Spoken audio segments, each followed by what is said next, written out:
3 minutes, 30 seconds remaining.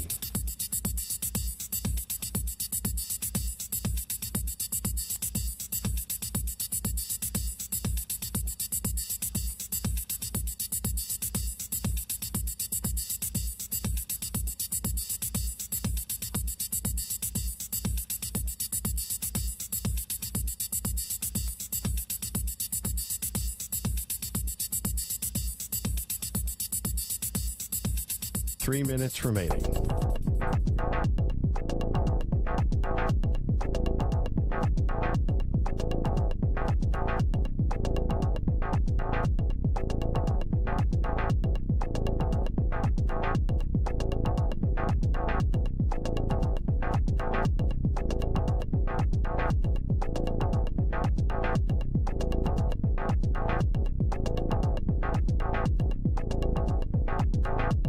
Two minutes, 30 seconds remaining.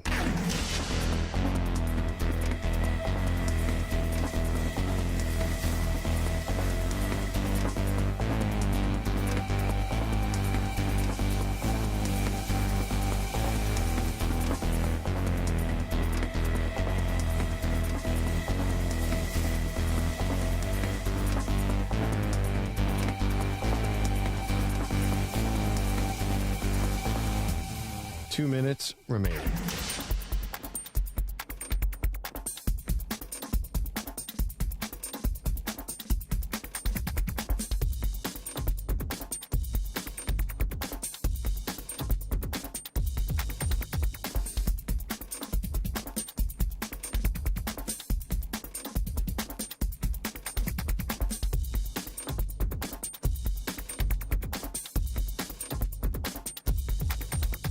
One minute, 30 seconds remaining.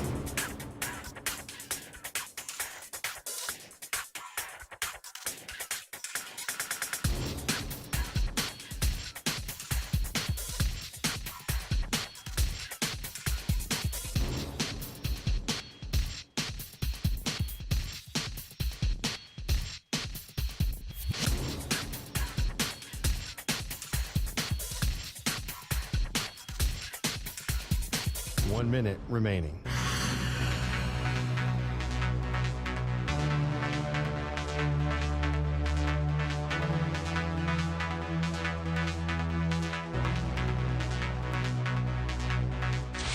Five seconds remaining.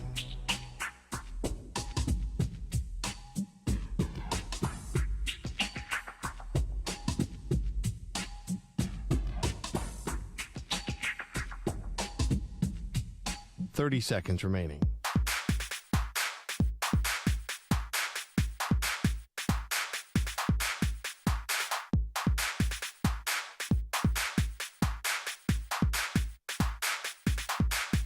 $15 seconds.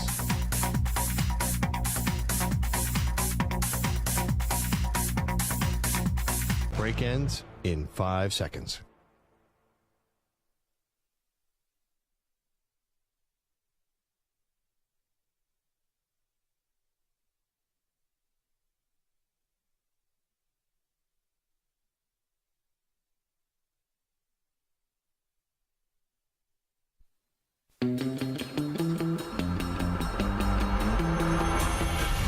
This show is like the backup quarterback of the sports media industry. We're all moxie. We're all grit. We just want it. Come on. We're high picks here. We just have a lunch pail mentality. No. You're not getting it. You need a chip on your shoulder. You need to be an undersized, underdrafted backup quarterback, or we're going to show that they're wrong about it. I got the undersized part up. Yeah, we got the shortest producer in the game. We have Kyler Murray over there.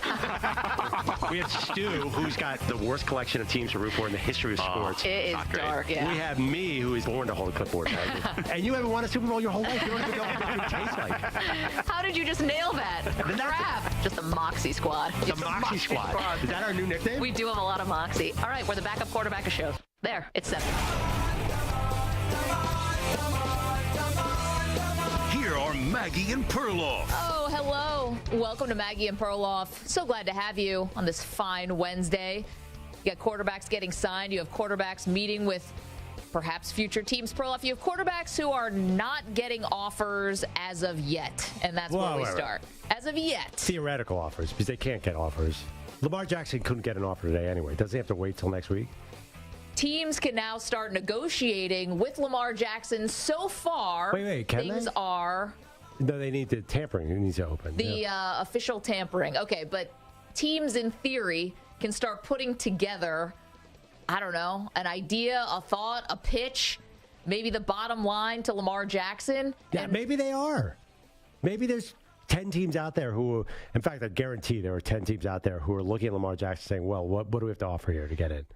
Don't you think? So that's the question. I don't know what to think about this because I'm going to be honest. I've never thought we were going to see what we saw yesterday, which was at least one team that we know, which is the Atlanta Falcons, who a report came out within an hour of Lamar Jackson, getting the non-exclusive franchise tag.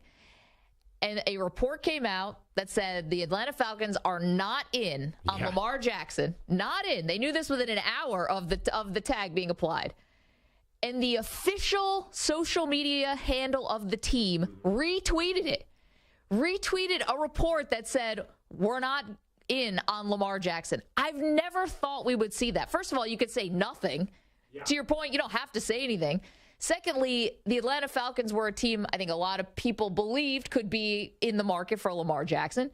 And for them to come out to say, we're not in, I thought was fascinating. So what I think, and what I think you could draw some conclusions, is that not just the Falcons, but other NFL owners saw the Deshaun Watson contract of $230 million guaranteed and said, oh, shoot. Because if that becomes the norm, when my guy comes up and I have a franchise quarterback, this is going to be the starting point of the negotiation, just the starting point. So I can't afford that. I don't want to put that much money away in an account where I can't touch it because it's all guaranteed money. So many business implications.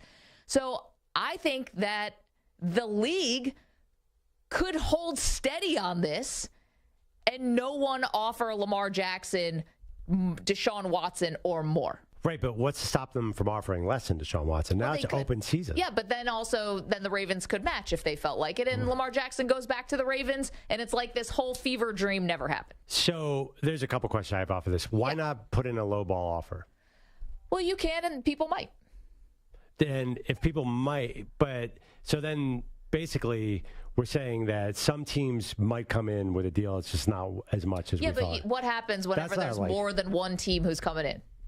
You get a bidding war. Things start moving up and up and up. That's why you create a market for yourself. Yeah, but I don't know how this works with a franchise tag because basically whoever makes the biggest tender offer gets him or they're matched by the Ravens. So if I even had a thought, $32 million is the non-exclusive tag. That's 1 year for. That's what he would get this year if he plays on just a 1 year. I know they don't have space, but I think the Bengals should make a 1 year, $45 million. Yeah, you want to get your rival ticked off at you. If it's that cheap, I think somebody's going to make some kind of offer. Because here's the thing.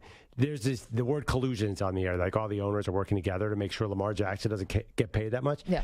Why do people think all the owners like all the other owners that are working in tandem? They're super competitive with each other. Super competitive, and also they're notorious for screwing each other over. Yes, they are, but what is the one thing that unites all of them together, if anything? They don't like people messing with their money. Yeah, but they didn't start going after Dan Snyder until it turned out that he was possibly withholding funds from the rest of the owners. That still hasn't happened, I know. But they didn't publicly put it out there that they want him out until they started messing with the money. And I think they don't want players. Like, why does the franchise tag exist in the first place? It's to suppress salaries. Right. But first of all, there have already been 2 guaranteed contracts, so it's not going to be the first guaranteed contract. Right. Kirk Cousins had one, and Deshaun Watson had one. Yeah, so there could easily be a third coming anytime. It might not be Lamar Jackson. Yeah. I think that. But you know what we're talking about. We're talking about guaranteed and the Deshaun level money. Kirk Cousins was $90 million. 90. Yeah, at the time it was pretty groundbreaking. It was a big. You're saying that wasn't a big deal? That was. It was a big deal, but it wasn't. It didn't break the bank in a way that Deshaun Watson said. I think the way this process is going to play out is going to eventually get Lamar Jackson his market value. I just don't think. I think one of the reasons teams are not interested in him because I don't know that people want to pay this huge salary for Lamar Jackson. I don't think he's worth it. I think there are other quarterbacks who are more worth it. The other thing is, say you're a team like Atlanta or Carolina who's in the draft. Are you really going to want to take on Lamar Jackson's second contract? You got none of the first contract. So why are you going to put a $250 million deal that handcuffs you forever? I think you could look at each case individually and say, this makes sense. This makes sense. So for me, I think the link between all the teams acting together for the good of the league and guaranteed contract. Trust me, if it was Joe Burrow was out there and he wanted a guaranteed contract, someone would give him a guaranteed contract. Well, I'm guaranteeing you that. Well, I don't know, but this is the thing. I think that this is the message, right? If Lamar Jackson doesn't get the 230 guaranteed, let's just put it at Deshaun Watson, say he doesn't get that same number, does that discourage the next guy from even asking for it? Because look at what's happened now over the last 2 years. This has not been pleasant for anybody. Lamar Jackson, the Baltimore Ravens, they've been going back and forth. It's unique because Lamar doesn't have an agent, but at the same time, like, this is the last thing you want to put yourself and your fan base through. So I think it just shows the next guy, like, hey, this isn't going to happen because Russell Wilson didn't get a fully guaranteed contract and Kyler Murray didn't get a fully guaranteed contract. He should be arrested for highway robbery on his contract. I know. It's like, looks like he basically went into Denver with a mask and a gun. But here's the thing. It's like those guys are not the caliber of Lamar Jackson. No. But Joe Burrow would be more, obviously, they're more in the same tier. Him and Herbert is more in the same tier, who's also up for a contract this offseason. Yeah. I think they want to discourage the next guy. It's not happening. You're not getting Deshaun Watson. Watson was an outlier. I think that's the message that the owners want to send. Hell, Steve Bisciotti, the owner of the Ravens, came out after the Deshaun Watson contract and said this is bad for the league. Right, but I think, first of all, I think Watson was definitely worth more than Lamar Jackson. There's, in my mind, no doubt. He's a better player, and he doesn't have the injury history. I know he has the baggage, but I don't think teams care because look at that bidding war. That was crazy. You don't think Atlanta was close? I don't know. We have no idea what their final offer. Cleveland had to pay a premium because Deshaun didn't want to go to Cleveland, so they had to pay a little extra. That's the thing. Lamar wants to get in this open bidding war. It's not open because of the tag. But think about Deshaun Watson. Yeah. Like, he wasn't that great coming back this year, and are we sure he's even going to be good? But he left as a top 5 quarterback. All that stuff happened, and he returned and was not a top 5 quarterback. Right, but he hadn't played in 2 years, and he came on a pretty banged up, weird team and still won some games. I mean, he was fine. I think, and I also think Wilson was probably. But you're not paying $250 million for fine. Wilson's probably. I don't think like Watson is a no-brainer better than Wilson was after when Denver was looking. And Wilson was very valuable. He was very good. He's 33, Hall of Fame level player. I think they're pretty comparable. I mean, obviously, Russell's going to waltz into the Hall of Fame. I don't know if Lamar Jackson will. Well, I mean, he's off to a pretty good start with the MVP already under his belt. But not all MVPs get in the Hall. I know that. Yeah. But he's also 26. Yeah, but everyone. He's got so much more. Listen, I get that he missed 10 games the last 2 years. But we've had guys who have missed time in their careers and gone on and also had fully healthy seasons, too. It's not like. I mean, the idea that, like, Lamar Jackson now has no value or is like... No, he's got a lot of value, but... That's crazy. But you're comparing him to pretty high-end guys. So I think he deserves to be in that company, don't you? I mean, where would you put him top 5 most valuable quarterbacks or top 10? I'd put him right around there. So, I mean, you go through the list. Yeah, I think Mahomes, Burrow, and Allen. I think Jalen Hurts may have played his way into that conversation. I think Trevor Lawrence will be right around there. And Herbert. I think Herbert, and Lamar. So maybe you 5, 6. What are we quibbling about? I mean, these are guys who are going to make massive money. The only problem is Lamar has so many carries on his legs, and I think teams are worried about that. He has sort of running back carries. He's the all-time most prolific running quarterback. There's no doubt. No one's even close to carrying as many times as he does a game. So that definitely weighs into it. He's been hurt the last 2 seasons. If he was coming off 2 16-game seasons, this money it'd be in his bank account. I might agree with you there. It'd be more of a no-brainer, I think, for the Ravens if he had been healthy the whole time. Or you think if he had played 2, you think Atlanta would have put out that press release? No, of course not. Listen, Atlanta might have other strategies, right? Yeah, they want to draft a guy. It now sounds like maybe that, or maybe they want to wait till next year and try to get on Caleb Williams. There could be a lot of other things, but this is starting to feel like it might not pass the smell test. Let me ask you one more. Daniel Snyder is still the owner of the Commanders. Yeah. He's going to play ball with all other 31 owners and say, I'm not giving a guy. What does he care about the other owners? He hates their guts right now. I know, but why doesn't he offer them? So whether or not you think he's going to actually sell the team, I don't know. But generally, the outgoing owner doesn't tie the franchise to massive money right on their way out the door. Well, I know, but are you talking about Lamar Jackson's kids, or are you talking about Lamar Jackson? Because I don't see Daniel Snyder going anywhere. Well, he might not. I don't know. He's probably got 24 more years left as a Commanders owner. Yeah, lucky us. 855-212-4CBS, 855-212-4227. Maggie and Perloff hanging out with you. We're across the country on CBS Sports Radio. Of course, we are on the free Odyssey app, which is crystal clear. Play it in your car. I know I said aux cable the other day. I got roasted for that. I get it. Bluetooth. I know. I just always plug my phone into my car anyway because it charges it. So forgive me. I know aux cables are a thing of the past. Is that what an aux cable, the cord is called that you charge your phone with? I call it a charger. I don't know. Yeah, it's a charger, but like it plugs into, if you have a smart car, it just like plugs right into the dashboard with all your CarPlay. And am I speaking to the English here? It's an auxiliary cable. Yeah. Oh, those like...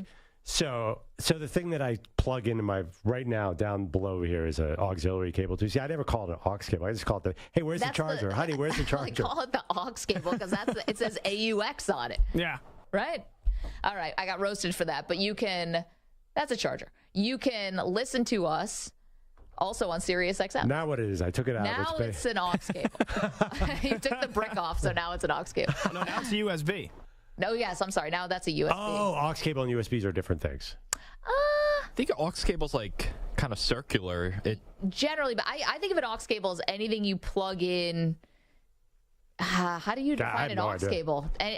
Anything, anything you put one device into another device. Stu, you have to go to IT and bring somebody in here, and he's going to explain this. Do not do that. Yes, no, I need to know. I really need to know what an aux difference between USB cord and an aux cable. Yeah, and to be fair, I've only ever used aux cord talking about playing music in my car, but now everybody has Bluetooth, so yes. It doesn't matter. You were rightfully roasted. I was rightfully roasted. Everyone in the chat was like, oh, sorry, everyone.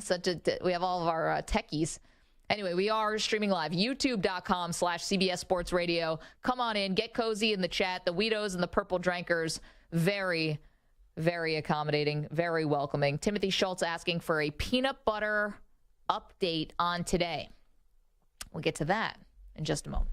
Totally. Okay. I'm sorry. I have one more Lamar Jackson thing I have to ask. Go ahead. So it's well documented that he doesn't have an agent. Right. Now, we've never talked about this, but his mother seems to act like an agent at times, although we don't know that definitively. I don't know. Yeah. Can you imagine? Is there anybody who overestimates their own kids more than a mother? Oh, my God. So if I was doing my kids... My mom would go to the president of Odyssey and just be like, she's the best. Yeah, like... What are you thinking, clowns? I think a 230 is just for 1 year for my son. So I wonder, too, about... The only thing I'm not going to get into the old Lamar doesn't have an agent thing and what that means, but I just hope his mother isn't negotiating because I am insane about... I think my kids...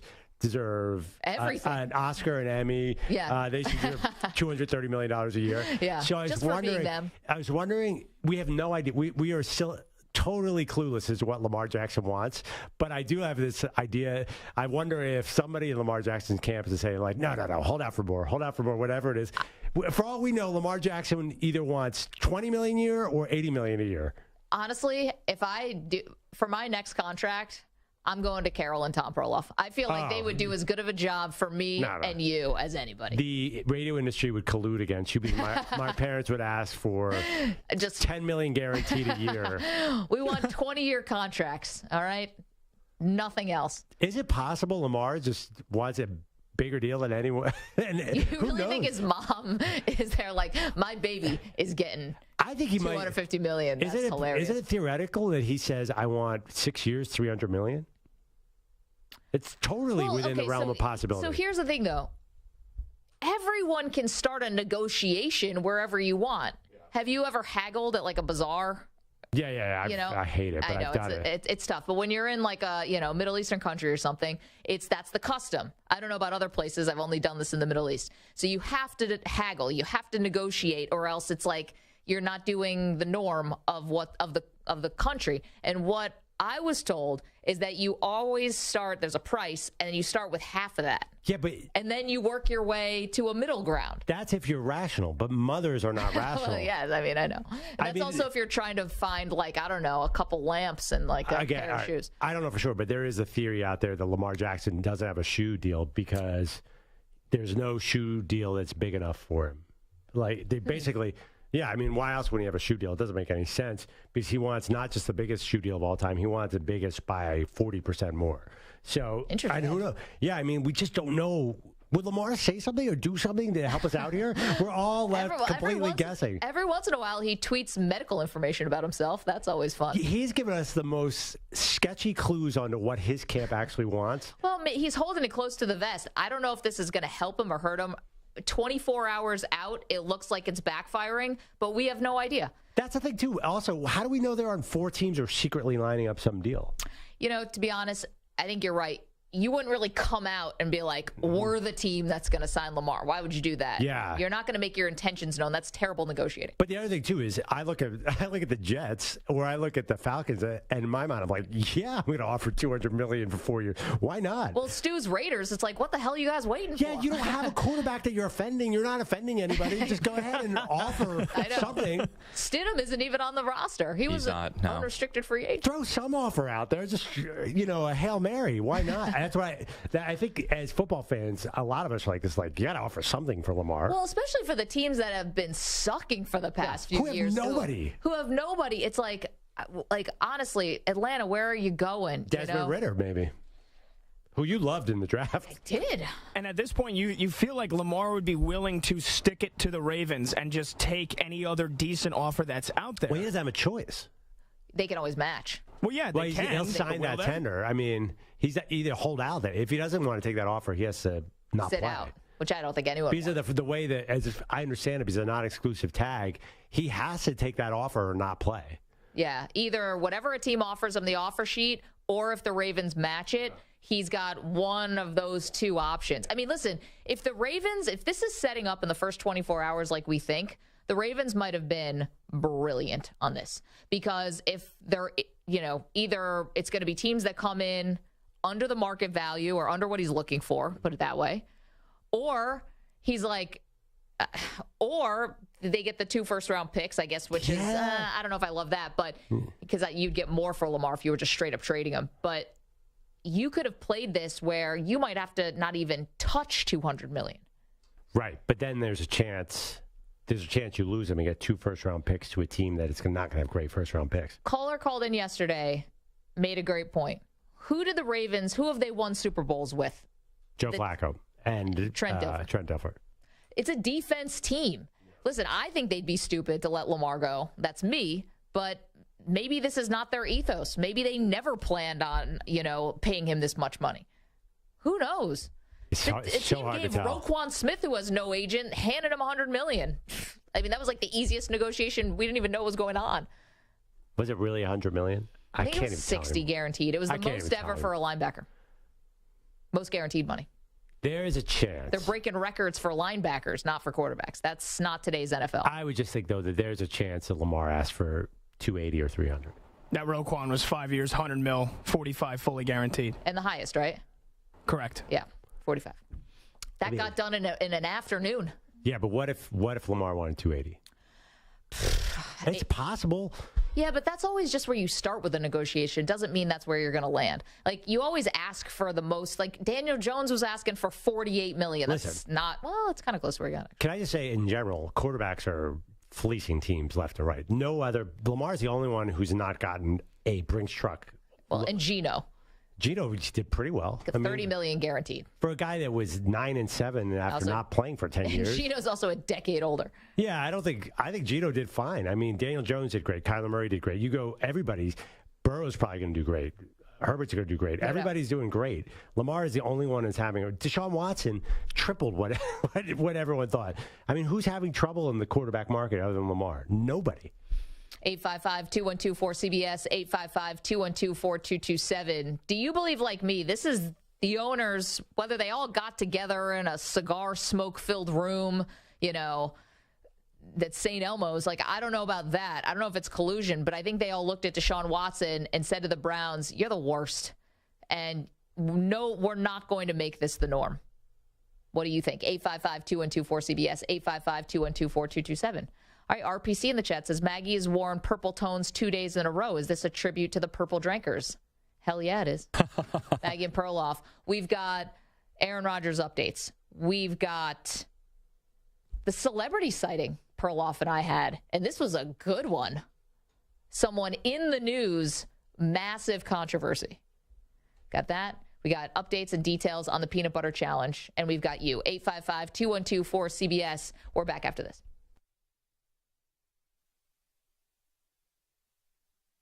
You're in a 5-minute break.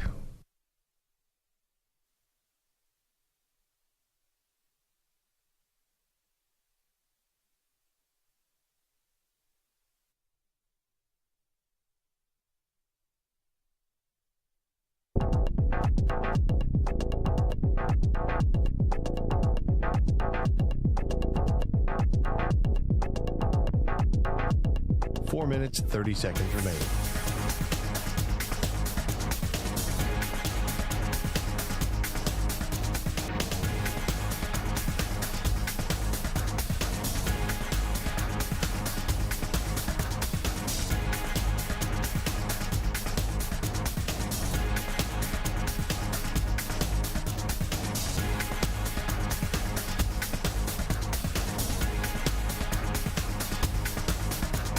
Four minutes remaining.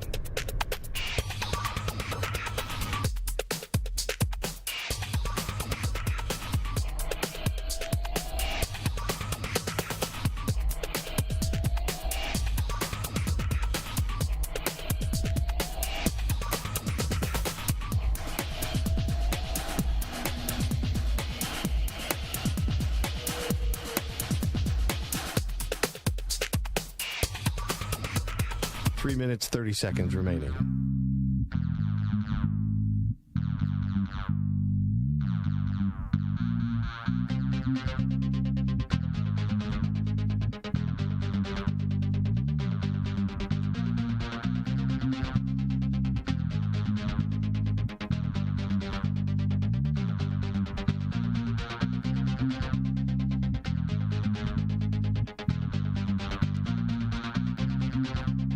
Three minutes remaining.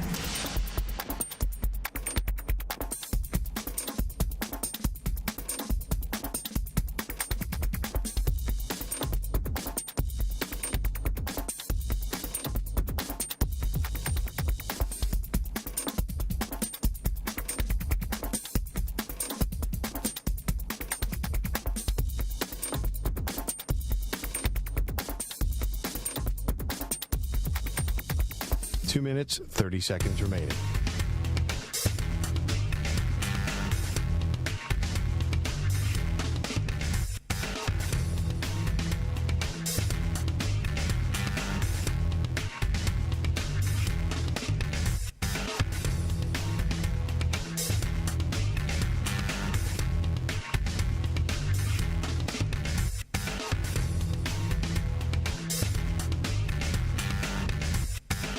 Two minutes remaining.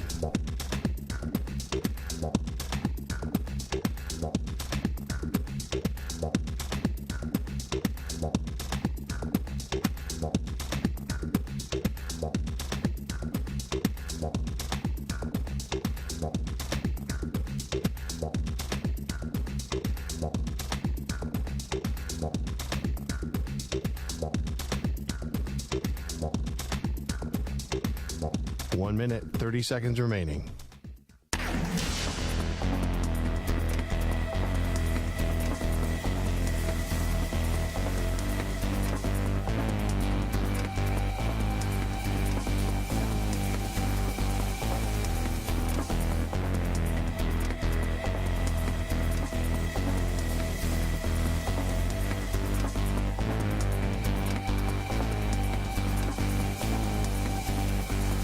One minute remaining.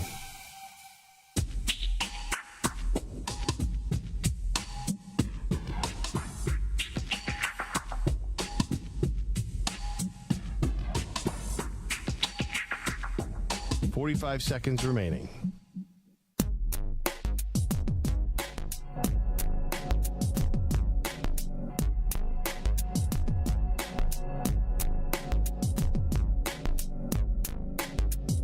Thirty seconds remaining.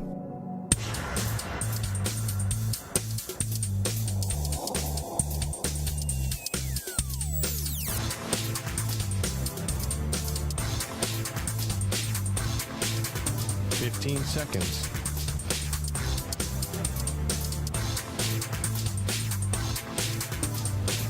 Break ends in 5 seconds.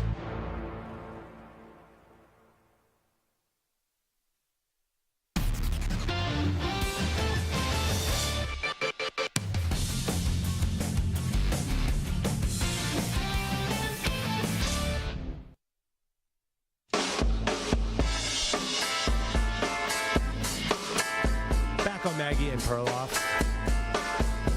Spending the break going over the different machinations of the Lamar Jackson contract situation. Yep. It does seem, Maggie, if you look at the draft, there is no one hotter than your guy, Anthony Richardson. I know. And I feel everyone's on the bandwagon now. It's not even cool to be on the Anthony Richardson bandwagon because everyone's there. I can't, I'm not allowed on DraftKings to bet for him because you're not allowed individual props on draft prospects. But it's down to about 5-1. I would take that. I think he's involved in this Lamar Jackson thing. Oh, in what way? I think Atlanta and Carolina are like, you know what? I might want to take this draft guy. You might want to draft someone who has a similar skill set to Lamar, who Anthony Richardson himself, when he came on our show, said he thought he was a cross between Cam Newton and Lamar Jackson. We were like, wow. Actually, I think you said this on yesterday's show. I think a lot of the teams that said no to Lamar Jackson yesterday in the press might be really intent on drafting a guy. It might not be Anthony Richardson. It might be one of the other 3 big-time prospects. But think about it. Like, when Ryan Poles, the Chicago GM, was like, talking about how valuable this number 1 overall pick is going to be, he might know exactly what he's doing here, and he could get a haul because right now, Las Vegas is 7, Atlanta's 8, Carolina's 9. Yeah. That's going to be significant to jump over a lot of these teams. Right, except that the other argument, and I've seen a lot of draft people say, the 4 quarterbacks are so tightly packed that Houston doesn't care if they get the first guy, second guy, or third guy. It feels like C.J. Stroud's also awesome. And some people like Will Levis seems like he's fallen to 4th. I don't know if that's true, Will Levis, but a lot of people like him. So it's not unless there's one guy that stands out. I don't think the Panthers will have to give up a haul to get to 1. Well, you could also try to get up to 3, which is Arizona. Yeah. Obviously, they just invested a lot into Kyler, even though he's hurt. And then Indy needs a quarterback. So this could be historic, where a quarterback class that's not even considered to be like amazing, like in terms of history, but now is getting a lot of buzz. This could be historic. It could be 1, 2, 3, 4, all QBs. Could be. Now, we had 1, 2, 3 a couple years ago with Trevor Lawrence. Doesn't Anthony Richardson remind you a lot of Trey Lance in some sense? Totally unproven, incredible arm. Yep. Trey Lance is also very fast. So he went 3. And I think Anthony Richardson played. Yeah, Anthony Richardson might be a better prospect than him. So, I mean, we're talking really high. 1, 2, 3, 4 would be crazy. I agree with you. I would not rule it out. Is that the all-time record? Well, if I'm Arizona, then I'm definitely looking to trade out of that pick. Oh, 100%. I don't mind. Like, I probably still feel like I can get a good pass rusher. I know that you don't know this on the spot, but I'm just curious. How many times have there been 1, 2, 3? I thought that a couple years ago was the first time. Was that the first time? I thought that was the whole thing, why it was so amazing. And that wasn't a good draft class either. Nobody thought that was a good draft class. 2 of the guys aren't even playing. Yeah. Lance and Zach Wilson. And the weird thing about it, the Jets are flying to California on a private jet to go have a get-to-know-you with Aaron Rodgers. Like, don't we know enough about Aaron Rodgers? What more do you want to know? I know. And in that year, the 2 biggest college stars were 2 of the 3. Justin Fields was in the Final 4. Mac Jones won a national title, and they went 11-14. That was a crazy, and that wasn't even that good of a draft. Unbelievable. This year, that was the down. Or no, that wasn't the down year. That was the Trevor Lawrence and everyone else year. But then still a lot of guys went really high. I wonder if the league saw Zach Wilson with the Jets is like, we're not taking anyone like that at number 2 again. So last year they didn't take any quarterbacks. Yeah, right. And this year they're going to go back. So it's a pendulum, Maggie. It's a pendulum. I think so. And I think it's a pendulum, too, of guys who are running quarterbacks versus guys who are strictly pocket passers. And big guys versus small guys. And, like, everyone's rebounding from their last failure. Absolutely. Let's go to the phones. 855-212-4CBS. Ronald is in Florida. You're up first here on CBS Sports Radio. Hey, Ronald, how are you? Hey, what's up, Maggie and Perloff, man? You guys are cool, man. You guys are cool. Well, thank you. Thank you. How you doing? I'm cool, and I agree with you, Maggie, with the whole owners and the backroom deal and all of that, man. But, dude, I think Lamar Jackson, I think Eric Bieniemy over there with the Commanders. I think he could bring a little bit of that Kansas City over there to D.C., and I think he could really maximize Lamar Jackson. I don't know. I don't know where the Commanders, pick in the draft. Richardson would also be big along with Bieniemy, but man, I think Jackson would be big with Bieniemy. Ronald, it's a cool point. Thank you so much for making. Appreciate it. The Washington Commanders picked 17th in the draft. Yeah. I just don't know if they are actually in the middle of getting sold. Yeah. Would you sign a guy for $200 million guaranteed, and then the next owner is like, wait a minute, what? Yeah, I don't know if... Although Lamar's a plus to me, so if I were an owner, that wouldn't scare me away. Yeah, I don't think Lamar will do 200, honestly, because... But anyway, yeah. That's an amazing offense. And you're right about Bieniemy, and you get... I love the skill players in Washington. Jahan Dotson, Terry McLaurin, Brian Robinson. Yeah, it's awesome. And you add Lamar Jackson there, and you get some Eric Bieniemy pre-snap movement going on. Plus, you get to play in the NFC. I mean, the other part, too, is it's like a geographic rival, but I don't know if they really have a real rival between Washington and Baltimore. One big downside, though, is that your franchise is absolutely cursed to never be good again. So that I can't see the Commanders being great either. So that's the other problem. Yes, the Dan Snyder dude curse. The Commanders have not been able to do it right since Joe Gibbs left. So there is if you're going to look at history of a franchise, there's a lot of reasons to think it'll all go wrong. I mean, no team has ever had more bad signings than Dan Snyder's Washington Commanders. I mean, they are atrocious. Remember when Gibbs came back and it was still that was short-lived. Dave is in Chicago, wants to talk about Lamar Jackson. Hey, Dave. Hi. I can't understand how everybody's got all this Lamar Jackson love. I mean, everybody, not just you guys, everybody. Yeah. But we watch football. You're all living off of the 2019. Sure, he was MVP that year. But if you look at his 3 years since then, his average stats are 20 touchdowns, 10 interceptions for 26, 27 yards, which is nothing. I mean, that would be like 20th or 21st in passing yardage. But sure, he had 845 rushing yards per year. Even if you take the rushing yards, add it into his passing yards, and pretend that that's his passing yards, he'd have 34.72, which would have been 15th last year behind Derek Carr.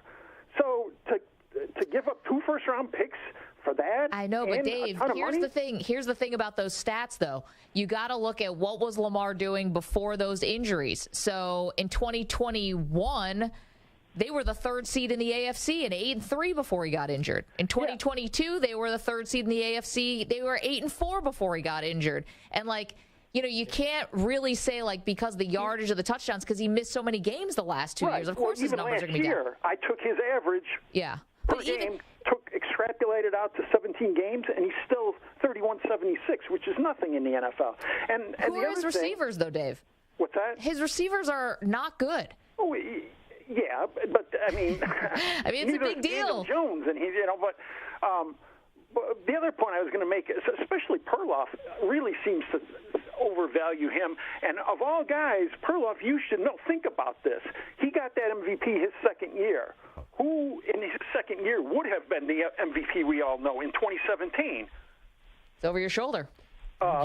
Carson Wentz, I don't overvalue. Carson Wentz, right. And what has he done since then? Is everybody going to give him $1 million? Yeah, but totally different players. Carson Dave, Wentz and Lamar Jackson aren't the same type. Dave, I said Lamar wants 280. I'm not saying I would give it to him. I think I'm much more realistic. The point is, he would. We all know he would have been. Heck, he still should have been the MVP. He still led the league with most touchdown passes that year. But since then, he hasn't done anything. And since then, Lamar really hasn't done much either. Nothing to be worth, that what everybody thinks he is. You can't live off of 4 years ago when the last 3 years have been nothing. Yeah, but it's not, Dave. This is where I think we're going to disagree. But thank you for the phone call. I think this is where we'll disagree, which is, up until his injury, Lamar had a subpar offense where he's the whole offense. He's the only thing really they have. You had running backs who were decimated. Your first-round draft picks at wide receiver have not panned out. You haven't added in free agency meaningfully at wide receiver. He just doesn't have weapons outside of Mark Andrews. So he's asked to be the whole offense, and before he was hurt, he had his team in playoff contention. Yeah, but that was because of the defense, too, though. And the defense is great, but we don't don't fault a guy for a good defense. Listen, I think you and I might view Lamar Jackson. I do think you're right. He has not had good receivers. They've tried and they've failed. But I don't know for sure that if you put him in a different offense, that all of a sudden he'll be throwing for 4,800 yards. I'd like to see. Yeah, but I'd like to see is a lot different than, hey, let's make him the highest paid player in NFL history. Well, listen, sometimes those stats can be empty though, because you can pass for 4,000 yards or 5,000, be Jameis Winston. You could be Jared Goff and not even make the playoffs. Like, there's a lot that goes into it. It's not just the numbers. But you could also say on the flip side, a quarterback can run for 800 yards and give the team a deceptively good record. I'm thinking of Tim Tebow's year in Denver. He ran all the time, and he could win a lot of games because you can. The thing is, it doesn't last. Eventually, quarterbacks get hurt. So I think teams are definitely looking at that factor. The guy, he is the most prolific running quarterback of all time. There's no one even close. Yeah, Fields might, if he keeps up like this, there's no way Lamar's been able to avoid injury to some extent, but he's probably the greatest running quarterback we've ever seen. He's amazing. But does that skill translate? I'm not sure that's what people want. Well, I think let's see him in a different offense, see him with some better weapons. And, you have a guy who does have a lot of arm talent. So I wouldn't write it off like, man, he just can't throw the ball. It's not like he's an option quarterback. Yeah, but if you have him with in Las Vegas with Devontae Adams, Devontae Adams wants 20 targets a game. That means Lamar cannot take off running because every time he runs, it's a target away from wide receiver, and then you're taking away Lamar's best skill. I mean, that's why you need a good offensive coordinator who can balance it.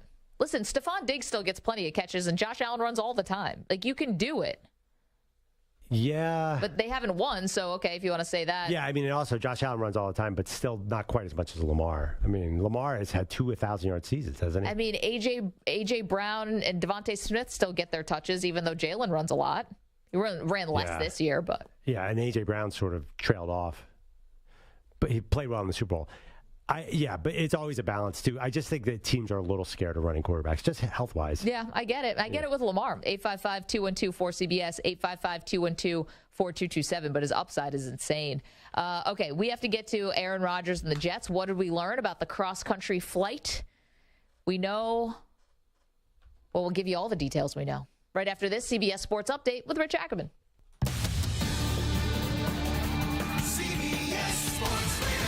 Sports Flag. Well, Syracuse lost the buzzer to Wake Forest 77-74 in the second round of the ACC tournament, fueling speculation over Jim Boeheim's future at the school. The legendary 78-year-old coach had some cryptic post-game comments, but ultimately said it's up to the school to decide if they want him back. Elsewhere today in the Atlantic 10, it was Davidson over St. Bonaventure 65-54. Right now, at the half, Pittsburgh in front of Georgia Tech, 44-31.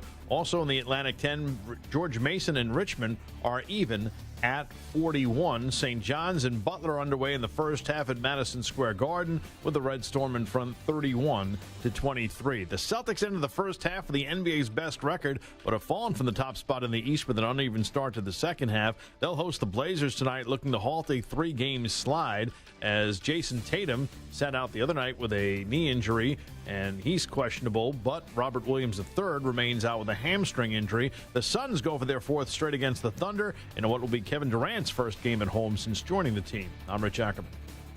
Jim Rome is on CBS Sports Radio.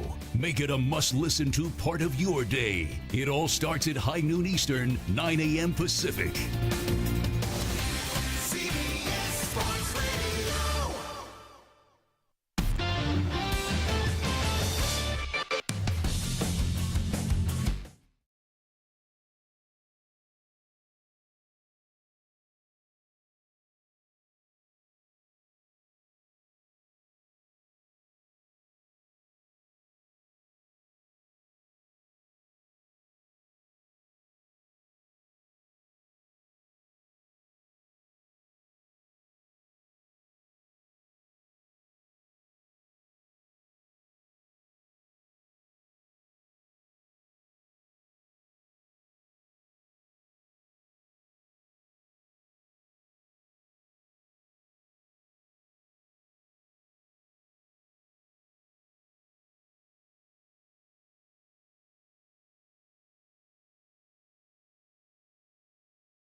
1 minute, 30 seconds remaining.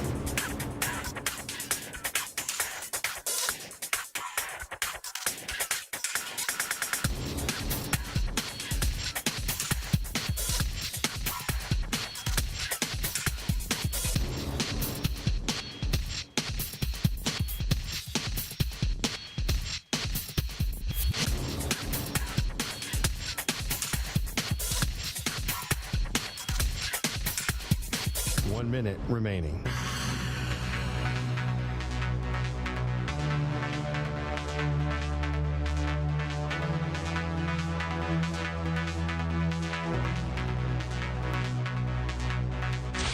Five seconds remaining.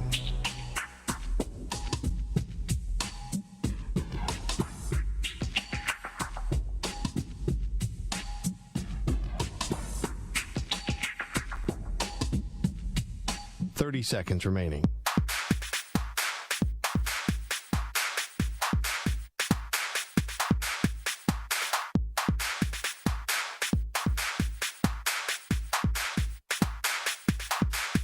Fifteen seconds.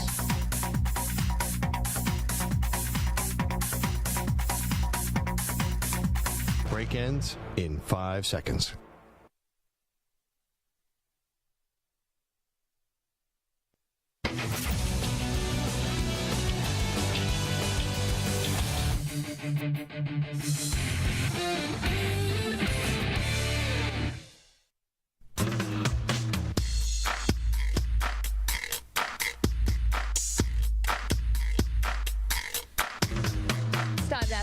Where you can ask us a question. It's brought to you by O'Reilly Auto Parts. Simply check out the link, cbssportsradio.com/askthepros, or tweet your question at CBS Sports Radio using the hashtag AskThePros. Be listening later in the show when we might answer your question. Think O'Reilly Auto Parts for all your car care needs. Get guaranteed low prices and excellent customer service from the professional parts people at O'Reilly Auto Parts.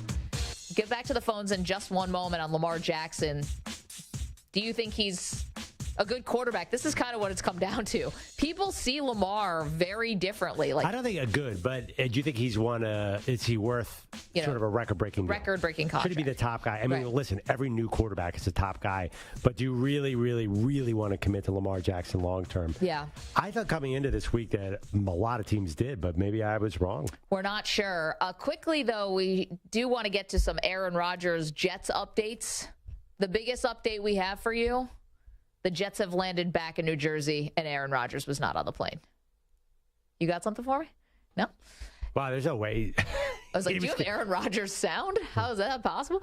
If I'm Aaron Rodgers, there's no way I'm getting on a red eye. Even to sign up, I'd say red eye's the only way. No. On a private plane, if you have a private plane and you don't have to fly commercial, I'm not losing a night's sleep. Just go during the day. I know. See, why don't you think that Woody Johnson, right? Johnson & Johnson, biggest pharmaceutical company in the world, maybe, I don't know, one or two. You don't think that he's got a private jet big enough to have beds in the jet? Everyone's getting the best night's sleep of their life. They probably have a shower on that plane. It's like Air Force One. Well, first of all, the plane landed at 4:45 a.m. Yes. So you're not sleeping past 4 o'clock. Yeah, that. Because you have to turn on the lights at the end. And the second thing is, you do have to turn on the lights. I don't know. Maybe not when you fly private. I don't know. I don't know the private jet game, but I don't think you have multiple beds. I think you do. Like 7 beds in a plane? Well, there weren't 7 guys. It was Saleh, Hackett, and Woody Johnson, right? 3 Saleh, guys. Hackett, Woody Jack, I think. And Joe Douglas. Joe Douglas? Maybe. But also, so too, 4 don't guys. you think there were... Joe Douglas kind of big. Maybe you need... No, I think there were other people. Weren't there the lawyer? And yeah, I mean, the assistant. I don't know. You don't want to jump the gun. I mean, you don't want to get off the private jet. Aaron Rodgers is there to meet you at the airport. That also happened. With all of a sudden your lawyers and everything, like you can't come on too strong here. I just don't think getting to know you. It's a first date. I don't think. Yeah, exactly. I don't think you could go on a negotiation with Aaron Rodgers, then go on a plane and brush your teeth and wear boxer shorts and get on a bed in this plane. That's just a very intimate thing. In fact, I don't think everyone gets in their boxer shorts, but you might have some teeth brushing. I don't think that everybody has a bed on this private jet. I'd like to see a private jet with 5 beds on it. Well, maybe not everyone gets maybe not everyone gets a full bed, but I bet Woody Johnson gets one. Yeah, he gets one. You could have a fully reclined seat like in first class on those, fancy when you fly to New Delhi. Right, but I don't think that Aaron Rodgers would have gotten a bed, so he would have got a very nice seat. Then like Woody Johnson. So he's not getting on that plane. He's not coming back on that plane. No, and also, too, any red eye. I don't care even if you have a bed. It's still hard. It's harsh to do the red eye, but it's the only way. Or else it's just a massive waste of time. What? You're flying during the day. It's silly. Are you? Oh, my God. I'm on a no red eye policy. Oh, really? I had to do I'm on a red eyes only. But you just lose a night of sleep. Yeah, but I'd rather lose the night of sleep than lose the whole day. You're Woody Johnson. What do you have to do? Listen, there's got to be a Q-tip emergency somewhere. I don't know. Something. What is it? I don't know what Woody Johnson does all day. Check like the futures for cotton balls. I don't know. Probably. Test out baby powders. Yeah, that got them in trouble. Let's go to Dale is in Washington. Hey, Dale, how are you? Hey, thanks. Big fan. Appreciate First time you. I got through. Hey, I'm a longtime Seahawks fan up here. And Maggie, you sound just like Russell Wilson, part 2. If he just had an offensive line, if he just had a better defense, if he just had a better offensive coordinator, how'd that work out? Mm-hmm. He's now on a 1-year make it or break it with Sean Payton. So the Russell Wilson effect is the teams have learned. They got fleeced, and nobody wants to tie up $50 million in Lamar, and then find out he can't play half of a season again. That's interesting. And guess what? There's this thing called the salary cap. If you want to know why they don't have receivers, and this is a Baltimore team that has 3 really good running backs, probably 5 if you count all of them when they're healthy. They got a tight end. They got plenty of weapons to go with them. I know, but Dale, all those running backs have been injured. All those running backs have been injured. And, here's the thing, right? If you are a team, I've always thought this, if you're a team and you're really that, how could you be that salary cap strapped when you're not paying your franchise quarterback money? Russell had already been paid. No. I'm talking about Baltimore. I'm talking about teams who you're not paying your quarterback yet somehow you don't have a lot of cap room. It doesn't make sense to me. They got a loaded defense is the answer. That's a top 5 defense year after year. Look at the lineup on the D side of the ball. They're amazing. They're amazing defense, but at some point, I think that Baltimore wants to win every game 13-10. And that's ridiculous when you have Lamar Jackson. And they've also been whiffing on wide receiver after wide receiver. The front office has got to get held accountable for that. I don't. Fair enough. But I don't totally agree everybody with that. wants to get a cheap wide out. And, I don't know that they've whiffed on these. I think Rashad Bateman's pretty good. But I think, honestly, their offense. Bateman.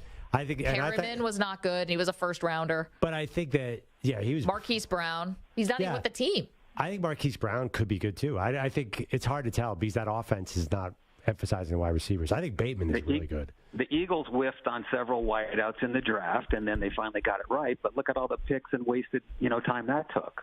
By the way, Perriman was a long. When was that? That definitely wasn't Lamar, right? That was. No, I think he played with Lamar. I got to go back and check. Right, but they didn't draft him for Lamar. But my Dale, point is one point I think that Dale did hit on there. Dale, thank you for the phone call and appreciate it. Love the discourse. I wonder rather. If the Russell Wilson, who, by the way, is older than Lamar and, is different than Lamar Jackson, but if the fact that that was such a spectacular flame out in year 1, if any of that is creeping into the Lamar stuff. Be. Yeah. Yeah, I mean, I think Russell Wilson and Lamar Jackson are very different quarterbacks. That's what they are, but. Lamar, Russell Wilson is probably...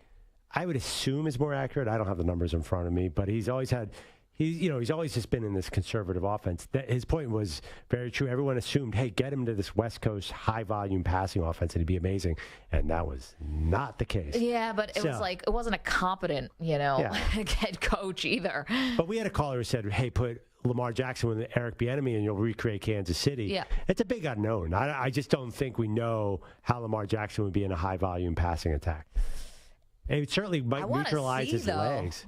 Yeah, but then he can't run as much. You can't do both. Well, maybe you can. I'm just looking even the year that Lamar won the MVP, right? 2019. Right. Mark Andrews was obviously his leading receiver, 98 catches. Marquise Brown, Nick Boyle, Hayden Hurst had 39 catches that year. First rounder. Seth Roberts, Miles Boykin. Second rounder. Had 22 receptions. Right, but 13, 22 targets. Yeah, but they didn't have any production. But I'm sorry. Mark Andrews had 98 targets, 64 receptions. Yeah, but you can't. I mean, Lamar didn't complete a lot of passes, too. It's a chicken or the egg. Well, I mean, obviously, it's the old Warren Moon situation. If basically Warren Moon came to a team and all of a sudden the receivers got really good. So they work together. That's my point. Yeah.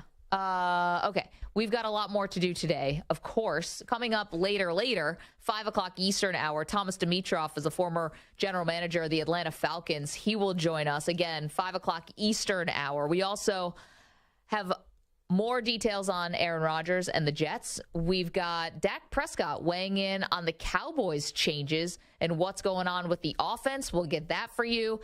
And most importantly today, the official rules for the Perloff Peanut Butter Challenge are going to be written in stone in today's show.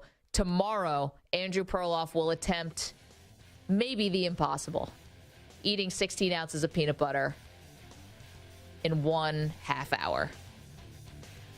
Wait, what? 855-212-4CBS, 855-212-4227. Don't move. More Maggie and Perloff right after this.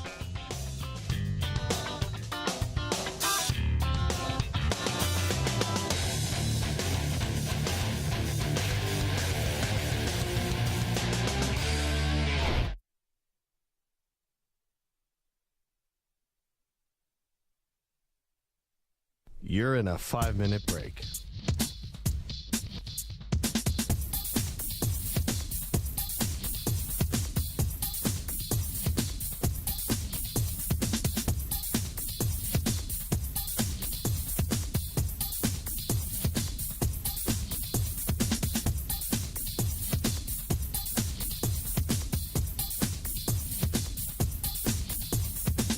Four minutes, 30 seconds remaining.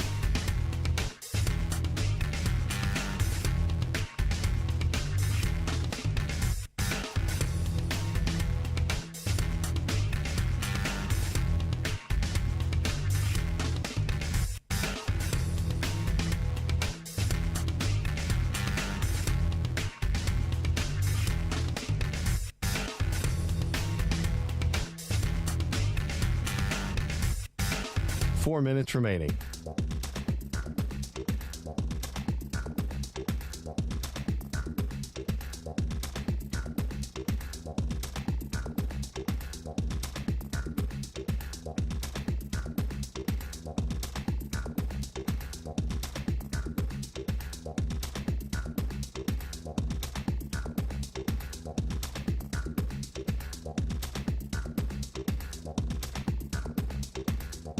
Three minutes, 30 seconds remaining.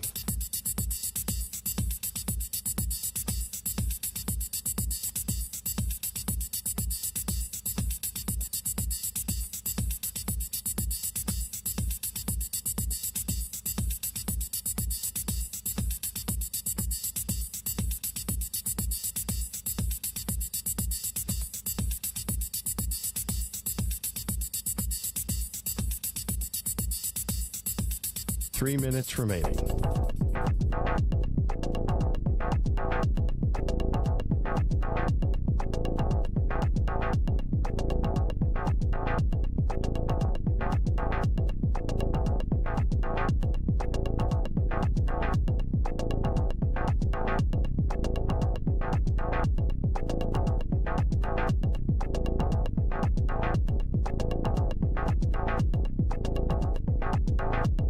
Two minutes, 30 seconds remaining.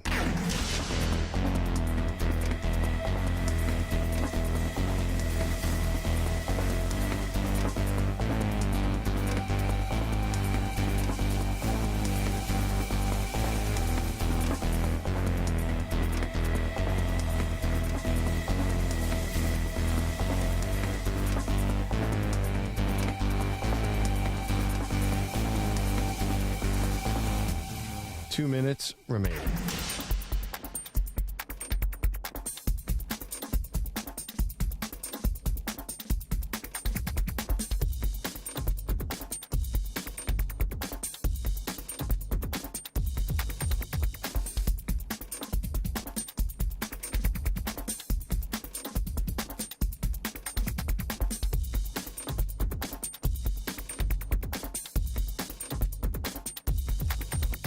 One minute, 30 seconds remaining.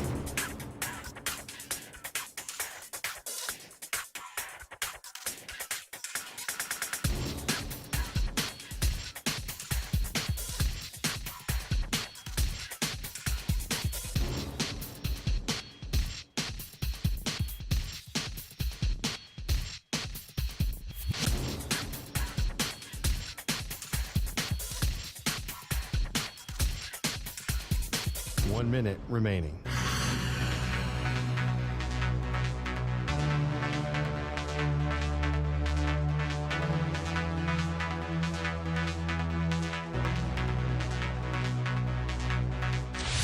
Five seconds remaining.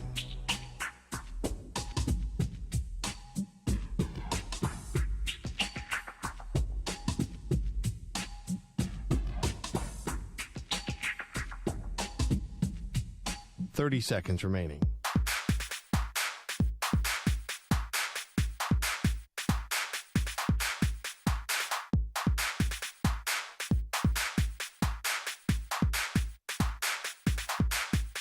$15 seconds.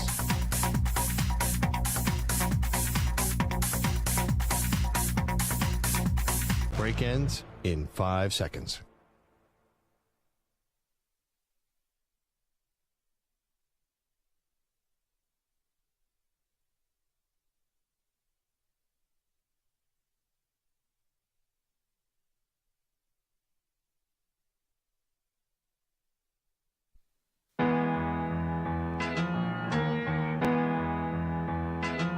So interesting about Justin Herbert.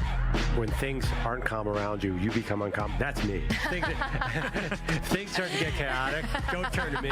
I got none of that championship genealogy. I don't know if you do. You know what?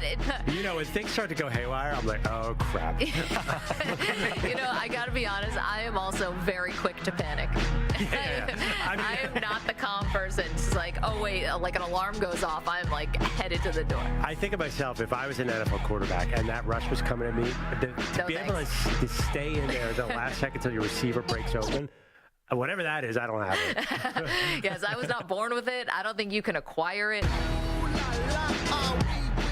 Here are Maggie and Perloff. So glad to have you on the Maggie and Perloff show.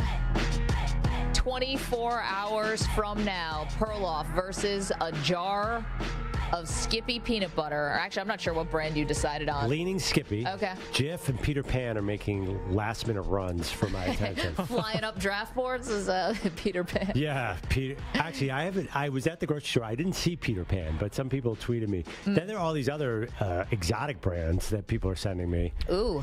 I definitely am not doing go to a store and grinding my own peanuts. That doesn't seem like you. No. I like almond butter. That adds That's a whole different challenge for that's a another different time. Yeah, if you can't start negotiating on what kind of. But I do think, don't close your mind. If I conquer peanut butter, then maybe someday almond butter, cashew butter, who knows? This I could could take become down. your thing. This is going to come out wrong, but I could take down all the nuts. Shut up, Stu. We have full faith in you. 855-212-4CBS. Never been prouder of you. 855-212-4227. So we got more details coming for tomorrow, 24 hours from now. Perloff, we have no idea. Is this going to take 5 minutes? Can you do this in 5 minutes?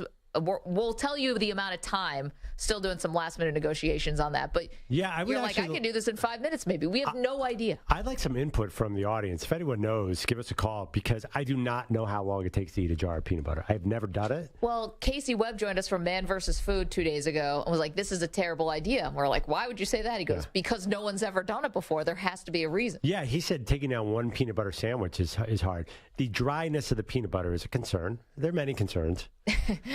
Is there? I'm predicting greatness. What's the medical situation, by the way? You're on your own. Capable adults. How about that? We can offer you capable adults. Are you bringing them in from somewhere? Who are these capable adults? In the newsroom, we think we can find in this newsroom? We won't let anything bad happen to you. Oh, wait. We all have phones. They're charged. We can call for help. That's what you got? I'm on the 10th floor of a building here. Might be tough for them to get through security, though. I know. Those guys are really... You got to show 2 forms of ID. They don't mess around in the lobby. Great. Yeah. This is great. Because there's always all those odd people waiting outside the building for us. Yes. Which is always a treat. But it's not just odd people outside the building that we've run into. Our celebrity sighting. We'll get to that in just one moment. Lamar Jackson is the biggest news in sports today because he was given the non-exclusive franchise tag, and the reaction to that immediately from the league was essentially no thanks. And that was not what we were expecting. Listen, even if teams cannot make their pitch right now and can't sign them right now until free agency starts next week, I don't think we expected teams to basically just fold their hand and say, I'm out. And that's what happened yesterday. But you have new, fresh odds on where Lamar Jackson could end up. There's a few odds out there. Let's go with BetOnline AGs. Okay. They have the front runner is, actually, I'm sorry. They say if not Baltimore. If not so they're Baltimore. taking Baltimore. Wait, can you do this backwards of 5, 4, 3, 2, 1? Okay, I have 12 teams on here, so I'll go from the bottom. Okay. 49ers are 16-1, which, you're hearing a lot of 49ers. So... You're hearing a lot of 49ers. I was not hearing a lot. A lot of people are linking Lamar to the 49ers because they need a quarterback, and their first-round picks are not going to be worth a lot. Why wouldn't they put in an offer? Is there a single possible reason they wouldn't put in an offer? Yeah, because Brock Purdy almost got you to the Super Bowl, so I don't know if I need the horsepower of Lamar Jackson to but if you're going to seal the deal. Can you imagine Lamar Jackson, Deebo Samuel, Christian McCaffrey coming at you? Who are you going to focus on? It'd be amazing. But I don't know if the 49ers want to tie that much of their cap up into one person. Well, that's why they're 16-1. But I think that makes a lot of sense. Commanders are next at 12-1. I thought they'd be higher. Okay. Well, there was a report that they were out. But right. They had the report they were out. Yeah, I don't know. That one, the Commanders in specific, I feel like they're in limbo. Panthers at 12-1. There was a sort of report that they were out, although on other odds they're much higher. Falcons at 10-1. They reported twice that they were out. They're out. Unless this is they're just being an all-time head fake. Okay. The Raiders, Stu, your Raiders, plus 900 here. So they were reported to be out. Then there was a subsequent report that they haven't made a decision on what they're doing at quarterback. The Raiders make a lot of sense. I mean, just eyeballing it, they've been looking for something. They're in Las Vegas. Like, this kind of sizzle move makes so much sense. Stu, would you eat a jar of peanut butter if it meant Lamar Jackson was coming to your team? Yes, I would. Absolutely. Would you bathe in peanut butter? Probably. Would you pay $280 It's been a long time since I've had a all-pro type quarterback like Lamar Jackson. Yeah, see, like Stu's Raiders, they're starving. Yeah, well, there was a report that Mark Davis was playing roulette to try and get enough money to put in escrow. It's a hell of a plan. So basically, they're down to black or red. We'll see if they're in there. You might be getting Lamar Jackson. You might be getting Jarrett Stidham. We don't know. Next on this list, Davis does at the there's still 8 more teams here, real quick. Dolphins plus 900. They were reportedly out, although who knows? Maybe they'll come back in. Here's where we get real. Titans plus 700. Makes a lot of sense. It sounds like the latest headlines I've heard about the Titans is them getting rid of guys, not adding. Who are they getting rid of? Derrick Henry, which is overdue. Well, and I don't know if they feel that way. Well, they obviously do now. I don't think they. I mean, come on. How many yards are on Derrick Henry's legs? There's no way they can sit around and pay this guy. They need to start over. So you're right. You're saying tank is more likely. I would think. If I were them, I would want to tank for Caleb Williams. Yeah. Okay. Let's keep going. Patriots plus 700. Yeah. There's been a lot of talk over the years that Bill Belichick's wanted a mobile quarterback. Don't you think like hell would have to freeze over before he would do this? No, why? I don't see Belichick making that kind of a financial commitment to a quarterback. Okay, I see what you're saying. They did pay Brady a lot. I mean, but Brady was always famously under market value. Yeah, by 4% or something. He was still the highest paid quarterback a lot of times. So. Yeah, but what are you doing if you're the Patriots otherwise? You're going on the zappy Mac Wilson train till Bill Belichick retires? Mac Jones. You just combine Mac Jones and Zach Wilson together. Oh, no. The Mac Wilson. Well, I do. Mac Wilson's a baller. But then the Jets plus 600. Yeah, why not? That makes perfect sense to me, too. The Jets? Yeah, if Rodgers falls through, at least that's a great plan B. Well, and I think everyone believes that the Jets are desperate enough to throw any money at Lamar Jackson, right? This is a team that needs to make the playoffs, hasn't been there in 10 years, more 12. They, I think, would need Lamar, and I think that they just know Zach Wilson is just never going to happen. Well, so, you're saying, what about Rodgers? Well, I don't know about Rodgers. Rodgers being their 1A option. Rodgers is definitely their 1A, but I don't know. I mean, does Rodgers want to play for the Jets? We have no idea. Right. Well, I think from the Jets standpoint, I think Lamar Jackson's their plan B. They'd be thrilled to have Rodgers because you're not stuck for 5 years. Do you think Rodgers could just pull an all-time screw job to the Green Bay Packers and just say, I want to come back to Green Bay? Yeah, I think Green Bay's putting out a lot of messages saying we don't want you here. Well, yeah, considering they're like, go meet with the Jets. Yes, I think they've made it clear. But he could be like, all right, I know I want to come back to Green Bay. I want to finish this thing out. Yeah, but Aaron is the most sensitive person in the world. Honestly, he didn't want to go back there after they drafted. No, he doesn't even. I hate to say it, he doesn't even want to talk to his parents because they had a petty argument. Do you think he's going back to Green Bay against their will? No, I don't think so. I think he'd retire. I don't know. He won 2, basically bleep you MVPs because they drafted Jordan Love. Maybe he's like, hey, listen, I don't want to end this like Favre. I want to retire a Packer. I'll definitely want to do a side bet that doesn't happen. No, but I think that he has it in him. Okay, keep going. Okay, next are the Colts plus 500. Nah, that doesn't make sense to me. You're picking 4th in the draft. End this carousel. End the madness. You've had 5 different quarterbacks in the last 5 years. Now you got a new head coach. Yeah, but you could end the carousel with Lamar Jackson. He's 26. And also, that's a nice little set of skill players. You get Michael Pittman Jr., Jonathan Taylor, Lamar Jackson, and Quentin Nelson on the line.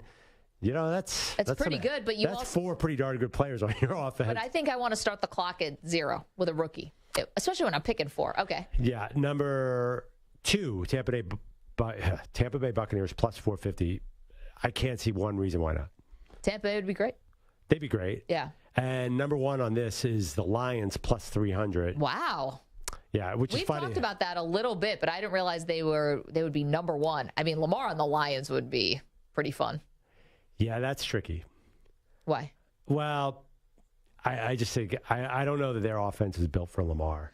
Well, I mean, you're going to have to adapt. It's obviously Lamar and Jared Goff couldn't be too further away from each other in terms of style of play. And they had a lot of success, weren't they? I think they were a top 5 offenses. Oh, definitely. In the year but they have their offensive coordinator staying. You've got obviously Jameson Williams. You've got Amon-Ra St. Brown. Right. I mean, I think that they're pretty good on offense. Yeah, they're great. Right. Lamar can make them even better. Yeah, but you think it's an addition by subtraction? No, I think he'd make them 10% better, but you're paying so much to get that 10%. Is that worth the 10% better? Would you rather put all those resources into your last-ranked defense? And you definitely need to put resources into your last-ranked defense. You know, one thing about they have the number 6 pick, right? Stand by. That's the Rams pick. So they have to give up. I don't even know the max. Yeah, they're 6. So what picks do they have to give up? Not that one, right? I mean, the question for other teams, they'd have to give up their own pick. Yes. That's an interesting question. I don't know. Yeah, and that's the other. They pick 6 and 18. 18. They have to give up the 18 for Lamar, and that's a funny thing about the Jets too. Do they want to give up the 13 for Lamar? Are they all excited to take someone there? And all these teams, and you've been ahead on this. A lot of them might want to draft guys. I mean, they're probably, once you get into that draft tape and you get excited about it, it's probably hard to move that ship around. You know, it's like you're so close. You're already there. You can convince yourself, we'll draft a guy and we're not going to be picking as high again. Or whatever. Yeah. I mean, Lamar Jackson for 5 years gives you some certainty, but. Yeah, that's true. I love the Lions. Really? Oh, my God. Because the Lions are now going to be the darlings of the NFL. Everyone's going to pick the Lions to be a playoff team because they ended the season on a high note. Yeah. They're a feel-good story. The lovable loser Lions will finally, turn it around. It's just they won 8 of their last 10 games. It feels totally strange to totally change course. Yeah, but you could also argue this is a team that hasn't had an identity in a while. I guess Dan Campbell is now the identity. Stafford before. Yeah, but are they going to be better? How can they be better? They were killing people. Well, and let's say Rodgers is gone from the division. Yeah. So you got the Bears who are still far away. You have, the Vikings who, again, were just not. Turns out that was a little more flimsy of a record than we thought. And then Green Bay with Jordan Love. Right. My point is right now. That division's right there for you to take it. Right now, yeah, they're probably the favorite, right? No, I'm saying with Lamar, you might be the favorite. You could be winning that division for the next 5 years. Ooh, maybe. But I feel like you won 8 of your last 10 games with what was and you have all these draft picks and all this money to spend. I don't know. I wouldn't give that all up for Lamar. I would just keep building with what you have here. 855-212-4CBS. Mike's in California. Got a thought on Lamar. Hey, Mike, how are you? I'm good, Des. How you doing today? Doing great. What's going on? So here's my thing about Lamar. You look at the 5 teams that have said we're not in, we're 100% out. Yeah. Washington, Raiders, Falcons, and Carolina, and Miami. All of those teams, other than Miami, who doesn't really have a quarterback issue if Tua can stay healthy, all those teams still need a lot in order to make themselves, playoff or Super Bowl contenders with bringing Lamar in. And you're going to hamstring yourself not only with the salary cap issues, but giving up 2 first-round picks. And I think that when you step back, if maybe the Jets, that one does kind of make more sense. But these other 5 or 4 teams, they really can't afford to make that sacrifice because they're going to hamstring themselves and not be able to do anything with all the money they're going to end up paying this quarterback to begin with. Yeah. Mike, it's a good point. I just think you have teams that are delusional. I think the Washington Commanders would talk themselves into, hey, we've got all these Pro Bowl guys on offense or, guys who could be Pro Bowlers. We've got all these first-round picks. We've invested in the defense. I think they'll convince themselves they're quarterback away. They might be able to fake themselves into it, but Carolina's ran better than that. So is Atlanta. Yeah. Oh, I don't know. I don't know about that. Why is Carolina run better than anybody? They haven't won a game. They haven't had a winning season since Cam left. I'm talking more. I think a lot of their Carolina's issues, though, just because I'm a Saints fan, I've had to play against them.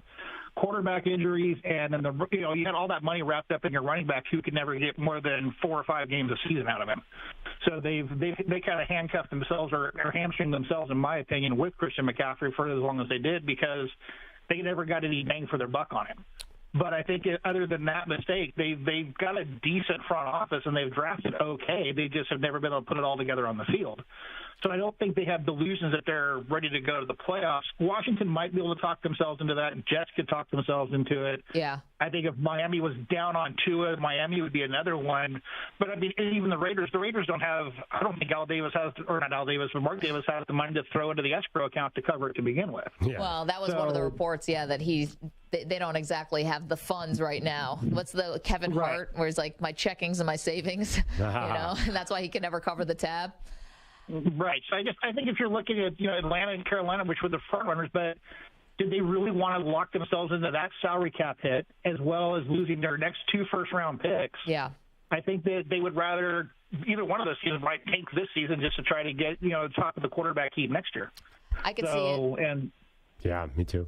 I mean, Mike, I think it's all really good points. But when you're talking about the quality of front offices, then when you put it in that way, then nobody should sign Lamar Jackson because Baltimore is by far and away the best front office of all of these teams. They have an excellent reputation. Detroit is taking a guy that Baltimore's front office doesn't want to pay. I mean, based on history, Baltimore usually ends up on top in these situations. Well, and this might be their greatest one yet. Although, even if they lose Lamar, though, for the 2 first-round picks, you could have gotten way more for him if you had just traded him last year. But I don't think they were ready to do that. Yeah, no, I don't. And also, I don't think they should have. But I don't know. Maybe now it seems like Lamar's value is not much higher. There's so many players that the Ravens gave up on, and everyone paid over. I remember Paul Kruger. Remember him, the pass rusher, Pernell McPhee, Adalius Thomas. Baltimore, when Baltimore lets someone go, you should avoid them like the plague. On defense. Offense, they've never had anyone good, so who knows? We're not sure. Mike, thank you for the call. We'll see you in the chat. Talk to you guys. Okay. YouTube.com/CBS Sports Radio. Mike in California, one of our faves. The Weedo is very happy that Mike made it onto the show. Let's get to JJ's in California. JJ, what's up, dude? Hey, how you guys doing today? We're doing well. What do you got? Well, I feel like that the Browns owner made a mistake with Baker and was trying to, keep the fan base going by doing that with Watson. Yeah. And I think that the Jets can almost follow suit in a way because, they screwed up with Zach Wilson. But at the same time, not having an agent and not playing the last 2 full seasons, I don't feel like anybody's going to reach out, and especially when we just brought up last week about the 4 top quarterbacks in the league didn't even make the playoffs, didn't even have winning records. Remember the highest paid quarterback? We were talking about that. The was Watson, Murray, Wilson, and Rodgers. Yeah, none of them even made it to the playoffs. Yeah. So I just don't see why anybody would pay for that. And then when you guys were talking about the Ravens wide receivers, I couldn't even remember one that had 1,000 yards receiving.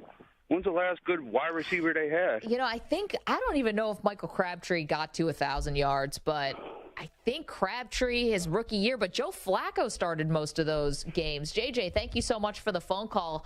Let's get Anthony in quickly in South Carolina. Anthony, what's up? Hey, what's going on, guys? How you doing? Every day is a good day. You're having a good day? Sorry, Stu. Every day is a good day. Oh, good. I'm gonna answer that question real quick. I'm gonna say probably Derek Mason was Baltimore's probably best receiver. No, I know that's Stu's got the not answer. Lamar's Stu, time, but you can say it on the air. Stu, go ahead. Yeah, we got Mark Andrews in 2021. I know he's a tight end. In terms of true receivers, Mike Wallace in 2016 was the last one. There you go. You're right, by the way. Mason had 4 1,000-yard seasons in Baltimore. That was my I mean, come on. He was. I know it's not Lamar's time, but as I don't think he was reflecting on just Lamar's time. I'm thinking just Baltimore.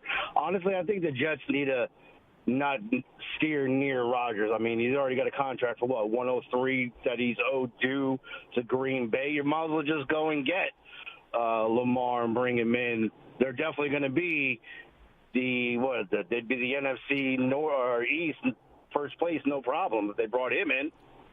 You think that the Jets would win the AFC East with Lamar Jackson? I do. I mean, Rodgers, what are you going to do for 2 years and you're going to rebuild again and then you can go? Lamar's 26? Yeah. Spend the extra $80,000 and just bring Lamar in. 80,000. If it was only 80,000. Add a zero. That's it. I mean, I'm sure New York has to have that conversation internally, although they have great receivers, right? I do think some people are wondering, are our receivers still going to be great if Lamar Jackson's a quarterback and not Aaron Rodgers? Although I don't know that their receivers are great yet.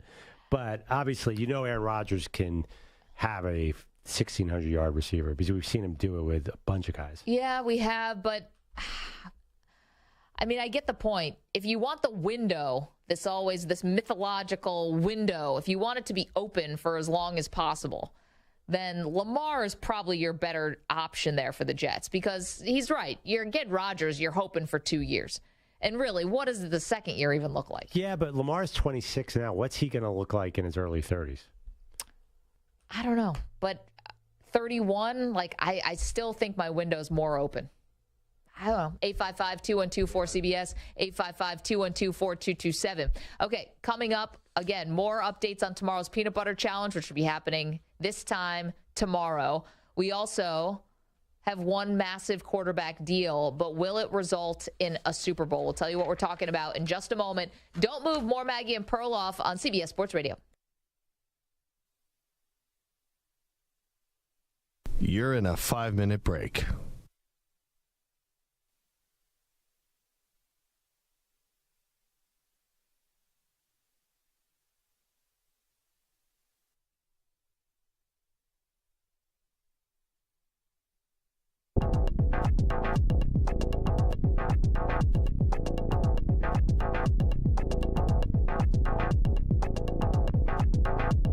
Four minutes, 30 seconds remaining.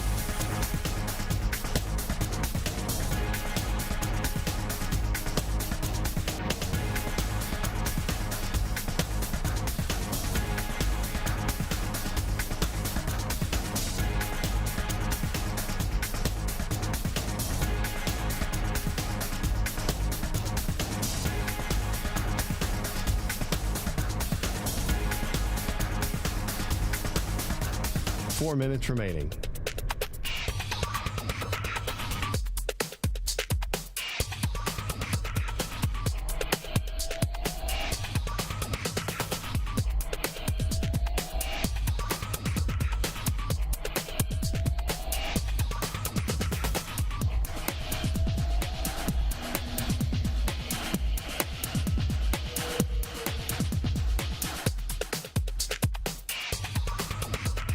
Three minutes, 30 seconds remaining.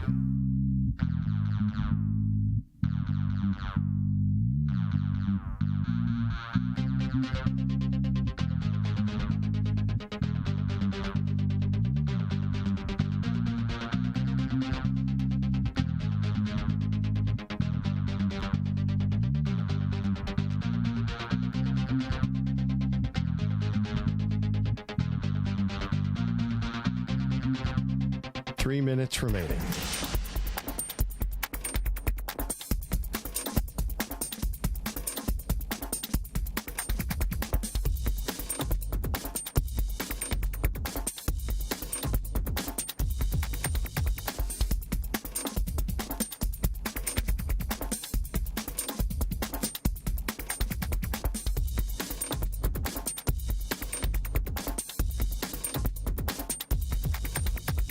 2 minutes, 30 seconds remaining.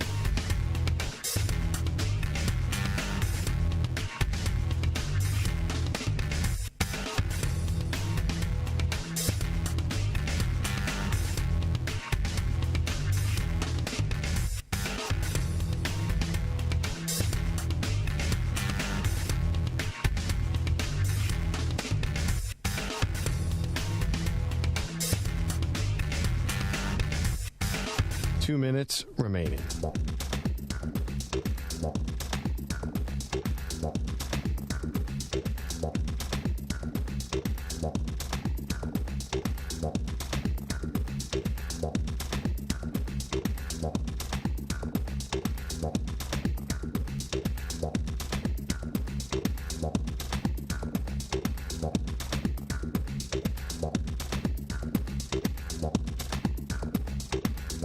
One minute, 30 seconds remaining.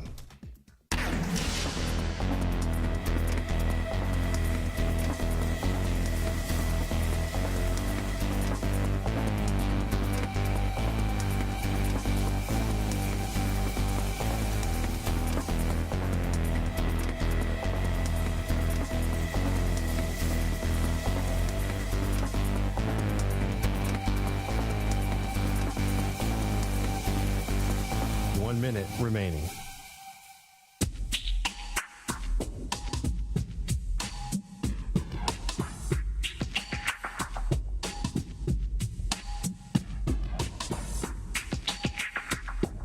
Forty-five seconds remaining.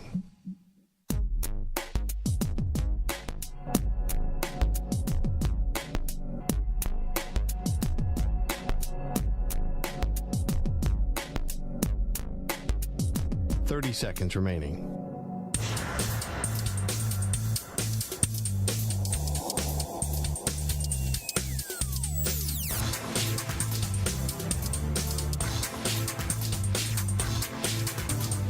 Seconds.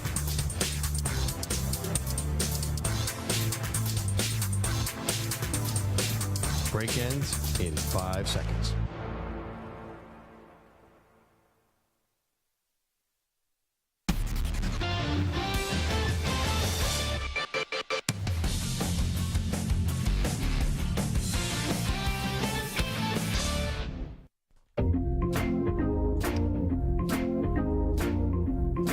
Back on Maggie and Perloff. Maggie, I put up a poll. Who would you rather have?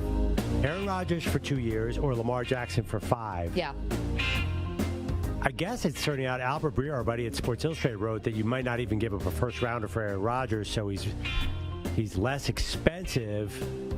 That's a really tricky one. And by the way, this is so funny. The Jets, who haven't had a quarterback anywhere near either of them in the longest time, now they're choosing between these luxury packages. We think, I mean, the Jets would be like on their knees praying to the good Lord above for either of these guys. Unless it's one of those things where the helmet is cursed, and the second they land in New Jersey, they're going to play like all the other Jets quarterbacks. Well, I mean, listen, again, I don't think that the man upstairs is a Jets fan. There's a lot of, he's not a Bills fan either, I get that. He was way back when in Joe Namath's days. Yeah. But I think he found a new team. Little deal with the devil. 855-212-4CBS, 855-212-4227. That is very interesting, the fact that it would not take a first rounder to get Aaron Rodgers. I think you're going to appreciate this. You're a dad. Yeah. You love dad jokes. Sure. Got a dad joke for you. All right. Courtesy of Jeffrey Howell in our chat, youtube.com/CBS Sports Radio. Stu, have you already seen it? I have not, no. Okay. This is going to be, Perloff, you tell me on a scale of 1 to 10 how good of a dad joke this is. Okay, ready? What would happen if Maggie loaned us some money? What? We'd owe her. Yeah. They're the Weedos. I love it. I don't know if that's a dad joke. I think it's going to suffice. My daughter. They're the Weedos and the Purple Drankers. No, it's good. My daughter Emma is the ultimate dad joke purveyor, and she would have said that. Nah. How about Perloff's daughter today? Can I say? Yeah, got to go on a school field trip. Yeah. To the Atlantic 10 tournament. That is Wait, so that strikes cool. you as... Oh, wow. But you go to Barclays, there's school groups all over at every game. When I was growing up in upstate New York, we never went to one sports-related field trip. Like, you guys, didn't you used to go to... We used to get an assembly to watch the Philadelphia Eagles highlight film, but we went to the Palestra. Indoctrination. Yeah, no, I think, but there's school groups all over the Barclays. Say, welcome to PS whatever, welcome to this, welcome to that. Very cool. That did not happen when I was growing up. What was screwy about this one was she got to skip the whole day of school. Usually it's at night, right? Yeah, this is like games tip off at noon. Wait, she got to watch what, St. Bonaventure against Davidson? Something like that, yeah. Bad. Wait, did you guys have school groups that you went to games? No. We used to go to like the zoo and stuff, not like any sporting event. No, I never went to a game. But don't you always hear at the Garden in Barclays, we'd like to welcome this school group? I hear that all the time, every game I'm ever at. Hey, and in Philly, it's even worse. There's nothing but school groups everywhere, all over the upper level. But yeah, sometimes it's at night. Yeah, it's usually at night. Well, sometimes like baseball games, especially in the summer, you'll see summer camp. So, like, I grew up in upstate New York, so the Binghamton Mets were there, and you'd have 50 kids or 100 kids all wearing the same T-shirt because they were all there from a summer camp. Yeah. But that's with no school. This was like a school day. She got to go watch basketball. Day was cool. That's awesome. The Yankees have thousands and thousands. They have tons of partnerships. Yeah, but again, my wife works on those. It's usually not during the school year, No, right? during the school year. They do tons of things in the spring with local schools. Oh, wow, that's cool. They're actually, believe as evil as they are, they're really good with the New York City school district. I think they're charitable, too. But, my daughter did not want to go. Sorry, it pains me. She did not want to go to St. Bonaventure or Davidson. Why? She's like, Davidson hasn't been good since Curry left. And breakdown. No, she's not into sports. And I have to be honest, I told her, oh, yeah, I went to the last time the ACC tourney was there. I saw Jason Tatum play for Duke. And she's like, I have to go to see the A10 tournament. What's up with that? She felt a little gypped. Yeah, I think you're excited because your team's in the A10 tournament. That would have been fantastic. Go G-Dub. I'm sure they already lost. Yeah, by the way, we all live there. I noticed none of us are going. I noticed you're not going to the Atlantic 10 tournament, which is a 11-minute subway ride from right now. And I didn't go when GW was good. Matt is in Virginia, wants to talk about Lamar Jackson. Hey, Matt, how are you? Hey, Maggie. Hey, Perloff. I've listened to you guys for a long time. I never, ever call into radio shows, okay? But this is just how bitter I am. As a Commanders fan in the DMV for the past 25 years, we have watched so many busts as far as quarterbacks. We can go all the way back to Heath Schuler, Jeff George. I mean, I can go on and on, okay? In this area, when you got 90% of the people that live in Maryland and Virginia, we love the Ravens.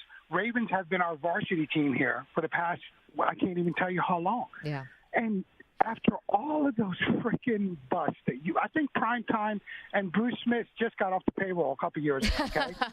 I'm not even kidding, okay? You got Lamar. And look at the offense. We have never, Maggie, had an offense like this. And I know everybody says the same thing over and over again. We are literally one quarterback away.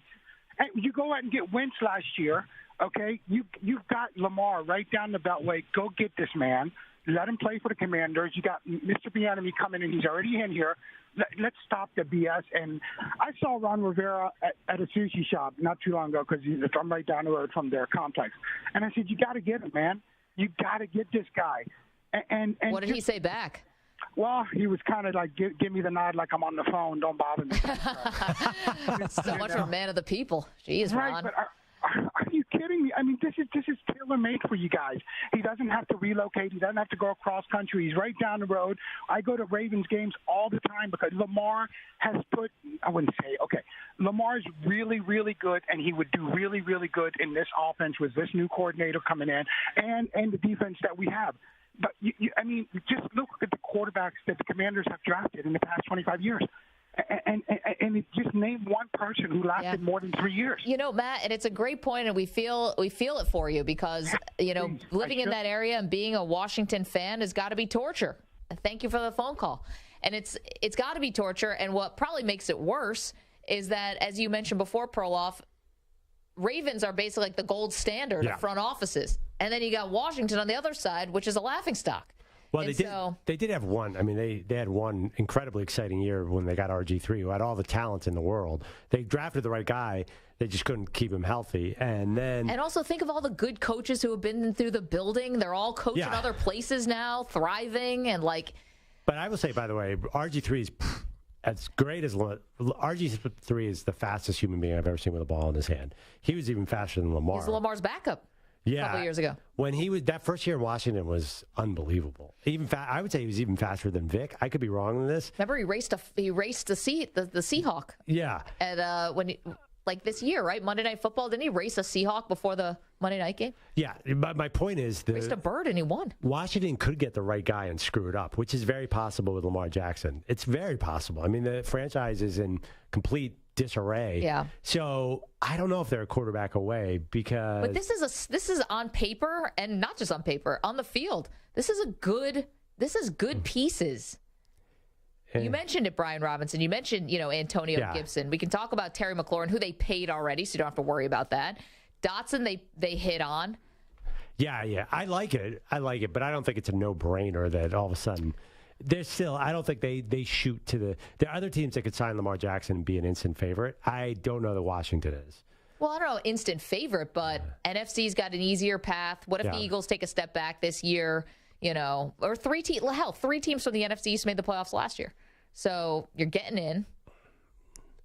I don't know. Maybe it doesn't have to be the Eagles who take a step back. Maybe the Giants take a step back. I don't know. Give Lamar to Washington. Are they automatically a Vegas favorite to win that division? Well, I mean, you don't want to disrespect the Eagles, who are just in the Super Bowl. Yeah, and I think Dallas. Dallas is always high up because the public loves betting for or against the Cowboys. Yeah, I think Dallas is still arguably probably a little better too. They've won 12 games 2 years in a row. They'll probably be a little better next year. So, what are they doing at receiver? Yeah, hopefully something for them. But I don't know. There's got to be better spots. It's Washington, Maggie. You know what I'm talking about. I know, it's but Washington. The enemy might change it. We'll see how good he really is without Andy Reid right there. Actually, this could sound really weird. What's up? I like Sam Howell. I think there's no way in a million years he should have fallen to the fifth round because I saw him in North Carolina. He could run like crazy. He's so mobile. I don't know, give him a shot and then get back into the Caleb Williams deal. I know, but for fans who are calling in, who have been wandering the desert, it feels like, trying to really throw your weight behind Taylor Heineke. I just think if Lamar goes to Washington. You're being sold something with Sam Howell, whereas Lamar is the real thing. I think if Lamar goes to Washington, I would feel very confident it would be a disaster. And it's not because of Lamar. Well, that's anyone. That's what I mean. That's exactly what I'm saying. Maybe he's the guy that turns it around. He's not.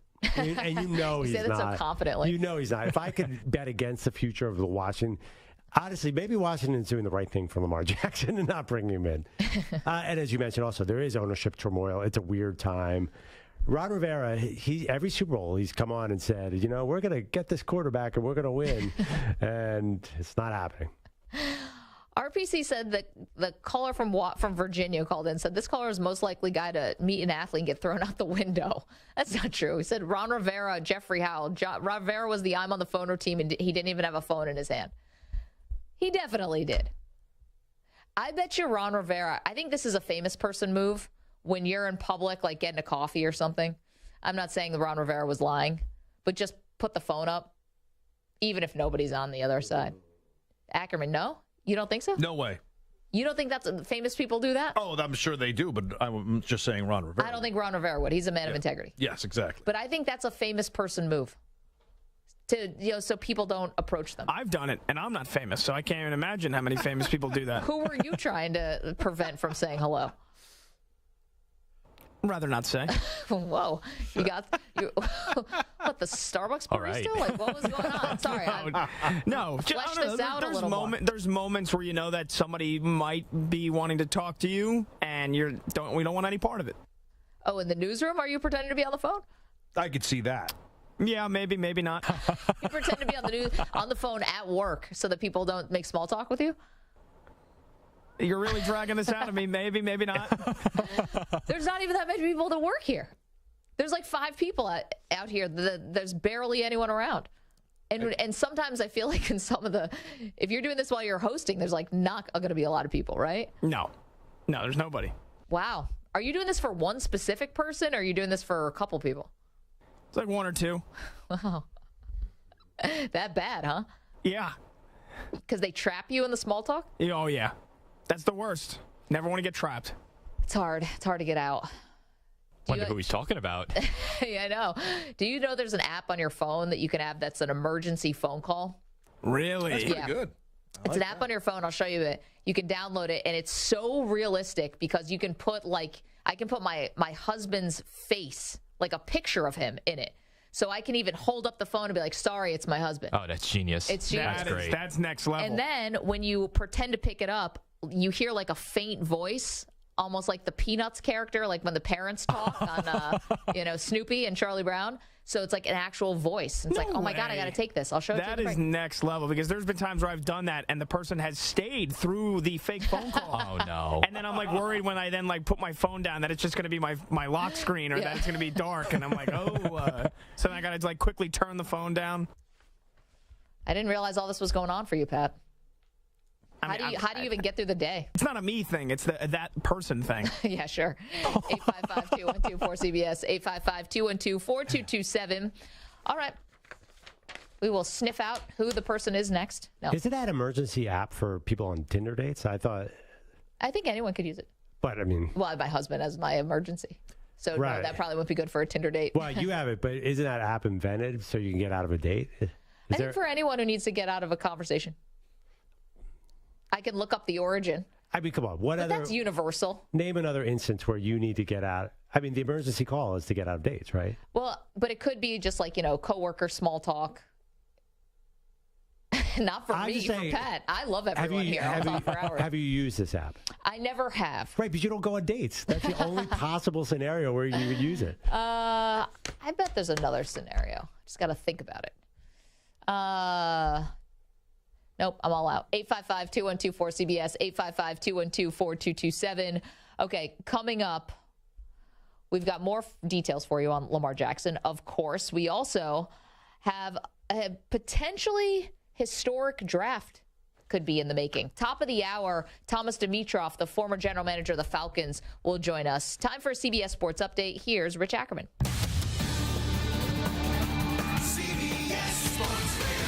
Sports Flash. Well, Syracuse is out in the second round of the ACC tournament, losing to Wake Forest at the buzzer, 77-74. And with the Orange now out, the subject turns to the future of 78-year-old head coach Jim Boeheim, who didn't say whether he's returning next year and then said the decision is up to the school. But after going 16-17 last year, the Orange were 17-15 this time around and will miss the tournament in back-to-back years.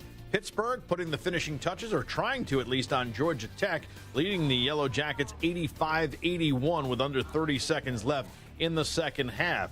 Today in the Atlantic 10, it was Davidson over St. Bonaventure 65-54, and George Mason a winner over Richmond 62-57. Right now at Madison Square Garden in the Big East, St. John's having an easy time with Butler in the second half, up 10, 63-53. In the Pac-12, Colorado leads Washington by a score of 50-49. In the NBA tonight, Kevin Durant plays his first home game in Phoenix as the Suns take on the Thunder, and the Nuggets, the NBA's best team at home, will look to make it 5 straight against the Bulls. I'm Rich Ackerman. I'm JR. CBS Sports Radio has moved to SiriusXM Channel 158. Or listen on your local affiliate station, the Odyssey app, or your smart speaker. CBS Sports Radio.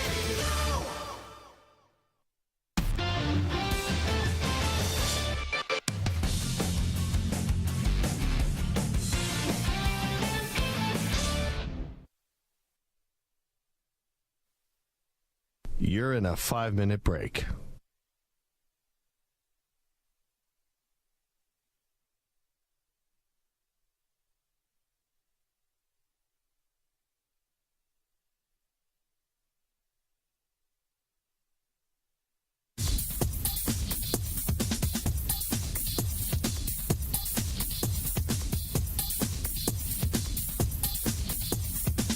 Four minutes, 30 seconds remaining.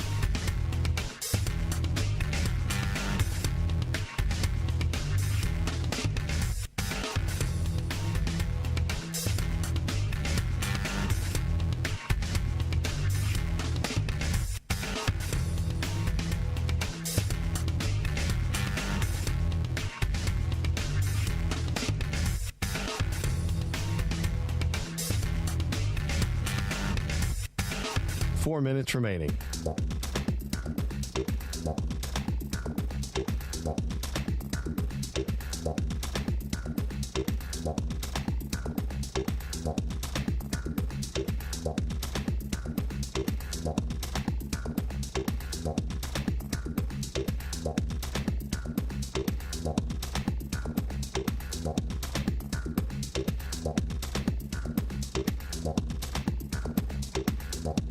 3 minutes, 30 seconds remaining.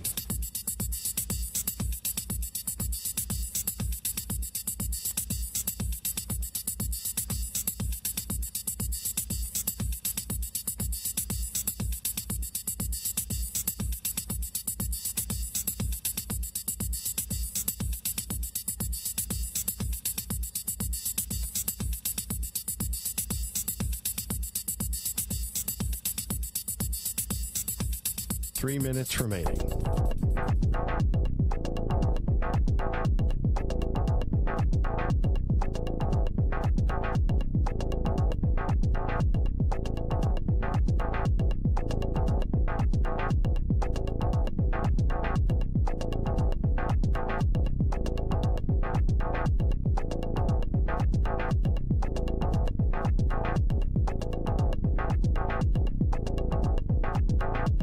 Two minutes, 30 seconds remaining.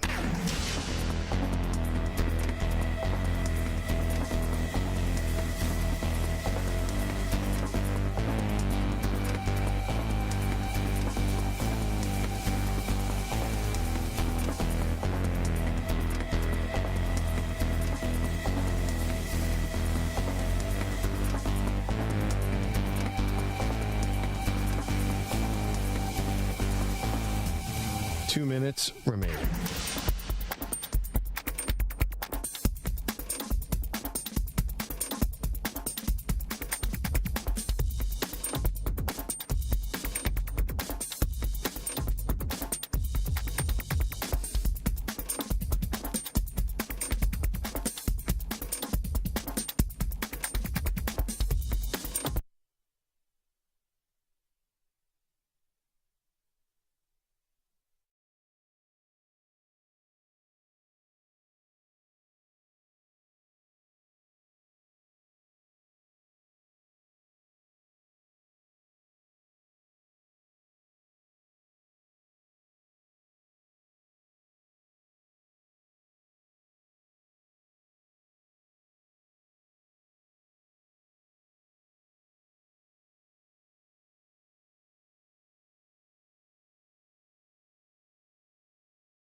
Back on Maggie and Perloff.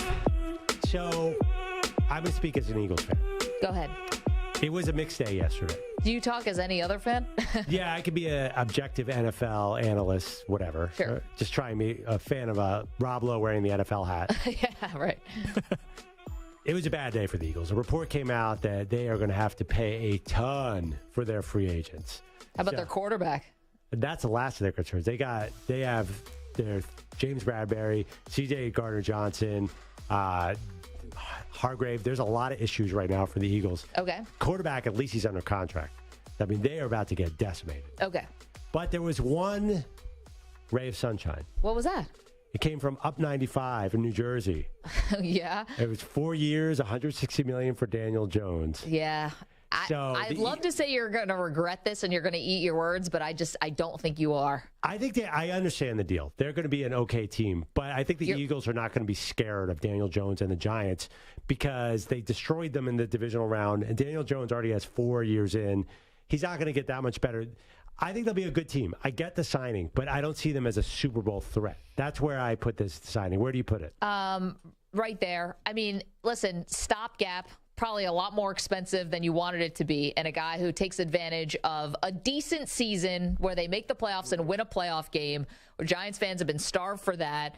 I think it's more of a vote of confidence for the head coach than it is actually for the quarterback. But here was the question that we could never answer. If not Daniel Jones, then who? Like, I think if the Giants really had another option that they loved, I think they would have explored it. Like, I think this is, $82 million guaranteed, which is a ton of money. For 2 years. For 2 years. A ton of money for Daniel Jones.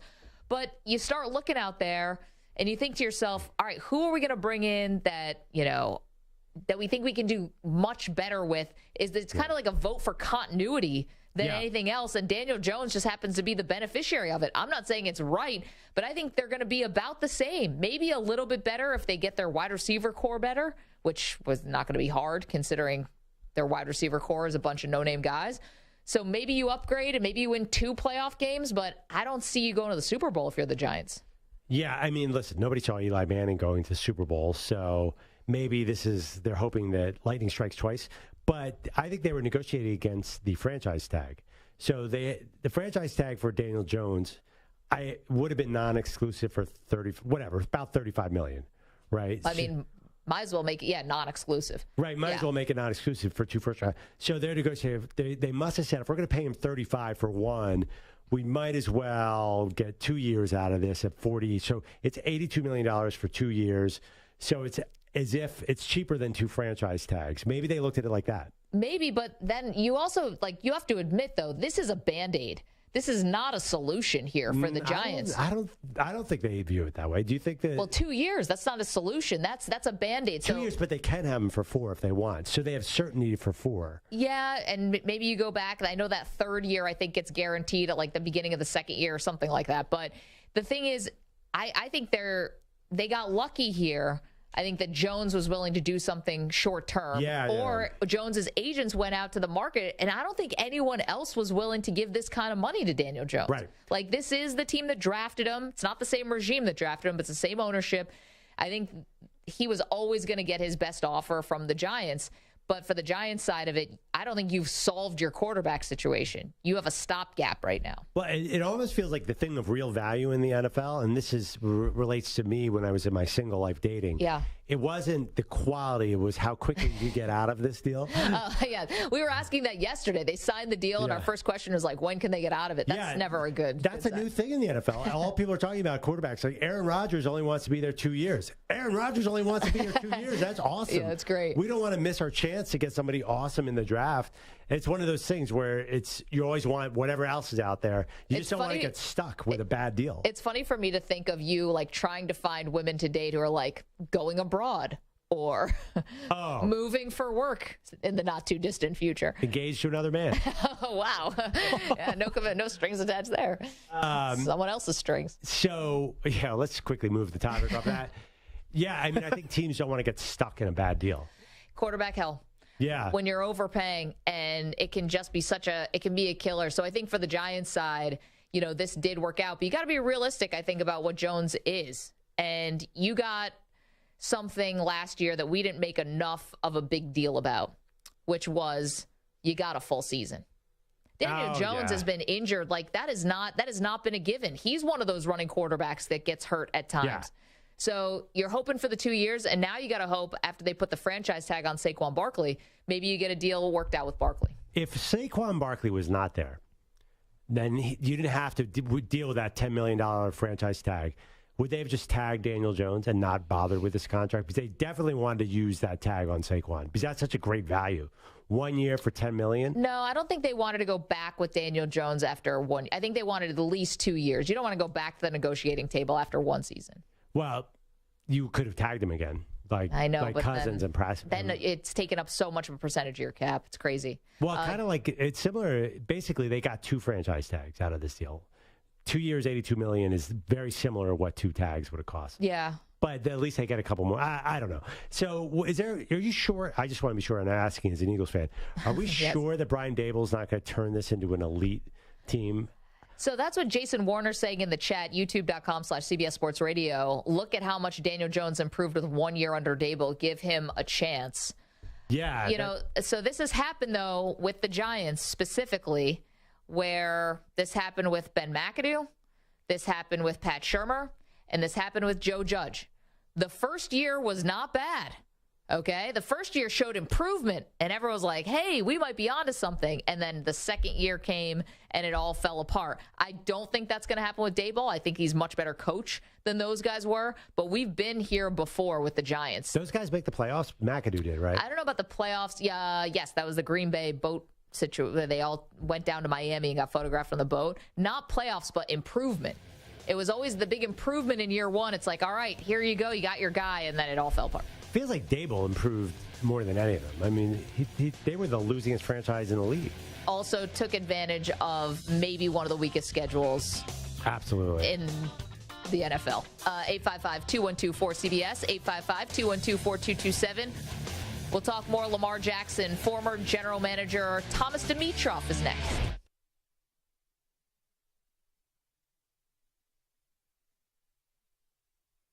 You're in a 5-minute break.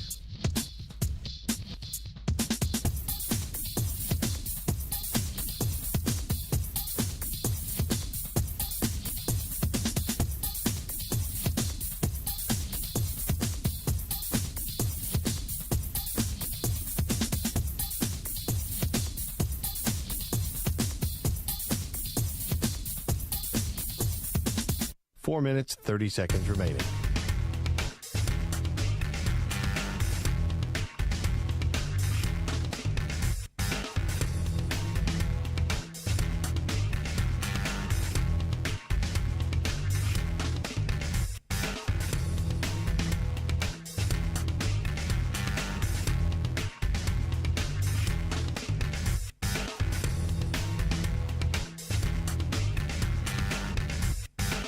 Four minutes remaining.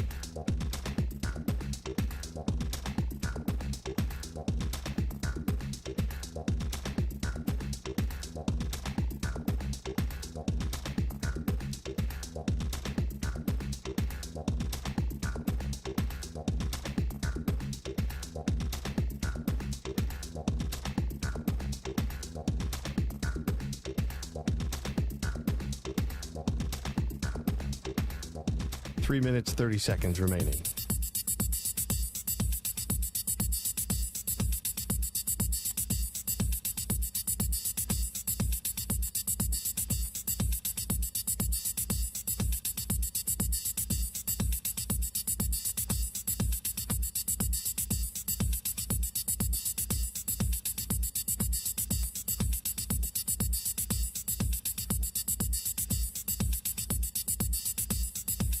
Three minutes remaining.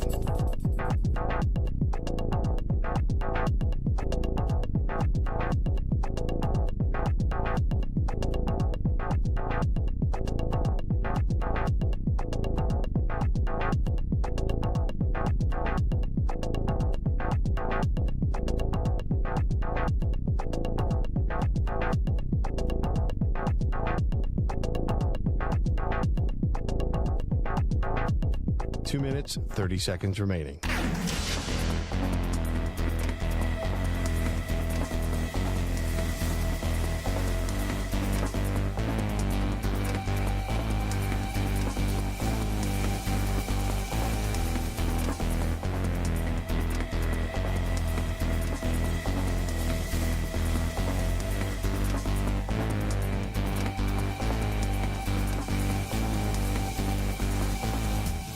Two minutes remaining.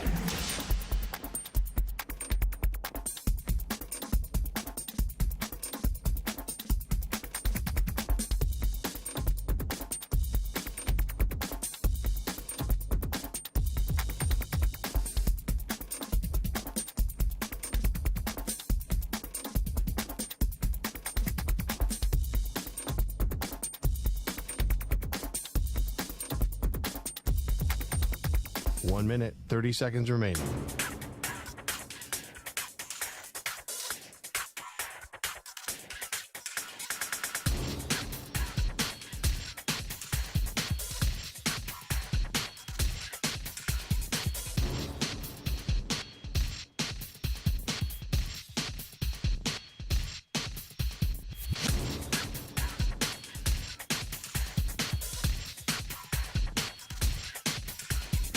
1 minute remaining.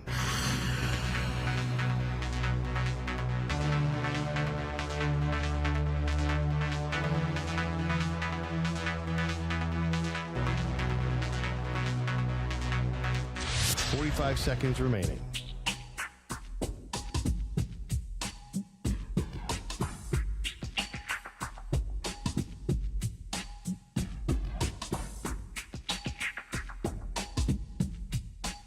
Seconds remaining.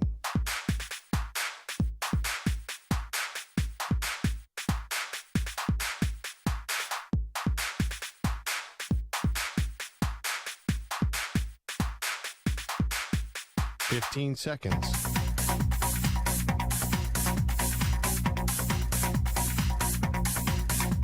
Break ends in 5 seconds.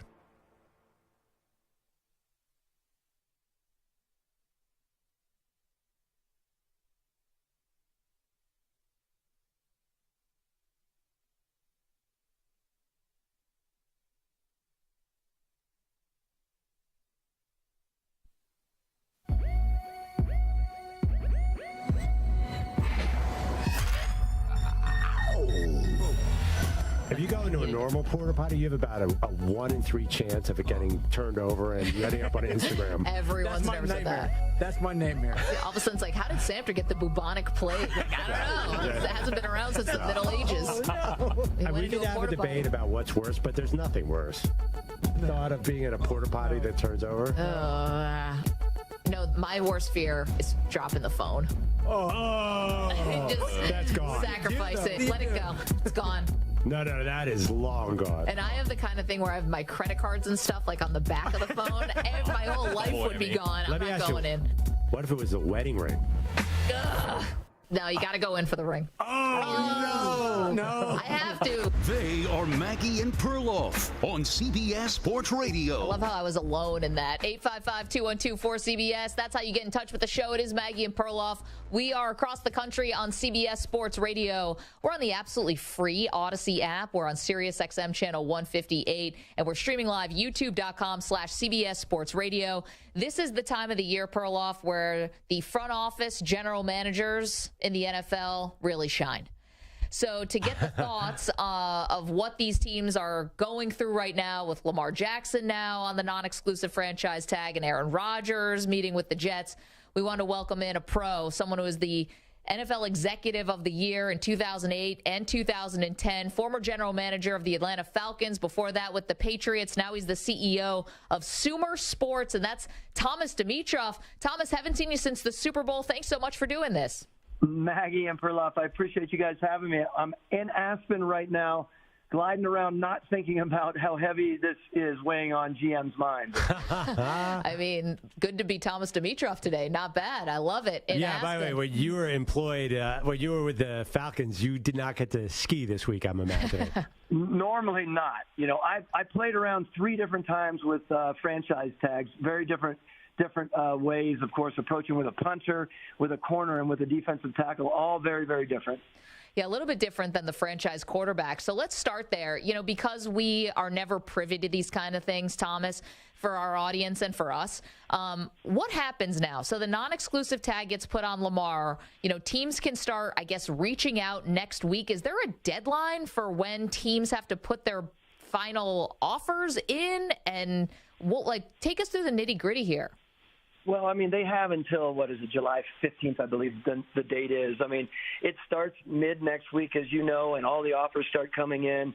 You know, to me, the fact that no player in the NFL was signed to an exclusive tender is a really, really big thing in my mind. And this is complicated with Lamar, as you can imagine. You can only imagine Eric DeCosta and company have a lot on their plate right now. You know, they obviously value a guy like Lamar a great deal. But there's a difference between $32.4 million and 45, I believe. And it takes a lot of thinking, because very easily a team can come along and offer. Now, again, if a team wants to sign Lamar, they owe the Ravens 2 first-round picks, which is a very complicated decision to make for a team. Thomas, does a team have to talk to Lamar Jackson to make an offer? Anybody can make an offer, right? In this franchise tag system, they don't have to reach some sort of tentative agreement or understanding. They can just put out a number, right? They can offer, submit an offer sheet, exactly. So what's basically, there's been a lot of reporting came out yesterday that so-and-so teams weren't interested. We didn't hear any teams say they were interested. Is that not surprising to you? If, say, you were interested in Lamar Jackson, would you let it leak to the press, or would you want to keep it quiet and keep your cards close to the vest? I would like to keep them close to the vest. To me, it's very interesting. I know there's been a lot out there, bantered about when we start talking about, that really hot topic of collusion, which is a whole other deal. I think the reality is a lot of these teams that have shown that they're not interested, and one happens to be my former team, there's a lot more to it than just, potentially a $230 million guarantee. That's huge when you start thinking about Deshaun Watson. You start thinking about Lamar, who Lamar's obviously won an MVP, right? He's an MVP caliber quarterback.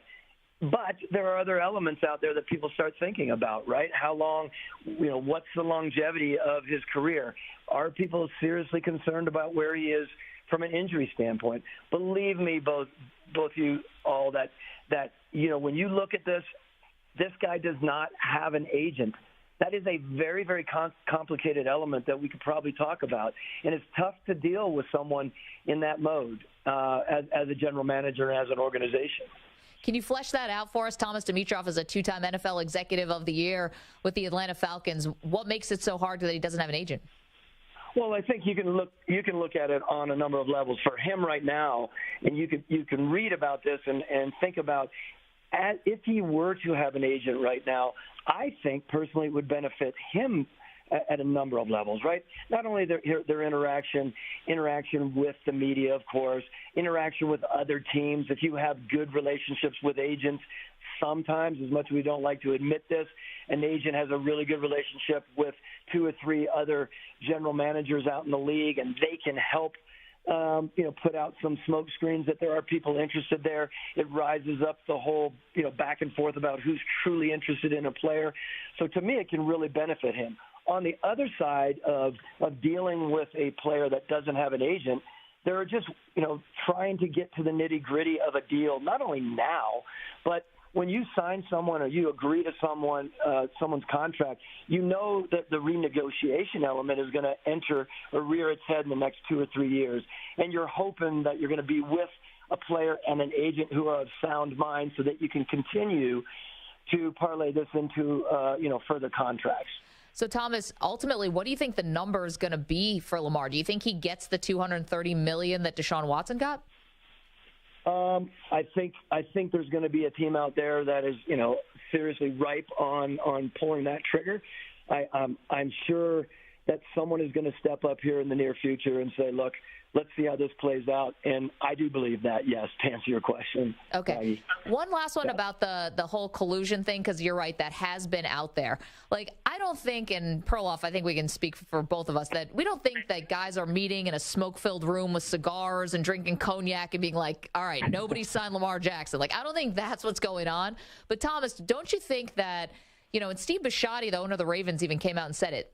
The owners were not happy with the Browns giving Deshaun Watson that amount of guaranteed money. I think, you could argue that the owners want to send a message like that's not going to be the standard.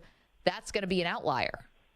The first thing I want to say, yes, there are smoke-filled rooms, and there are a lot of cognac, not only with owners but GMs as well.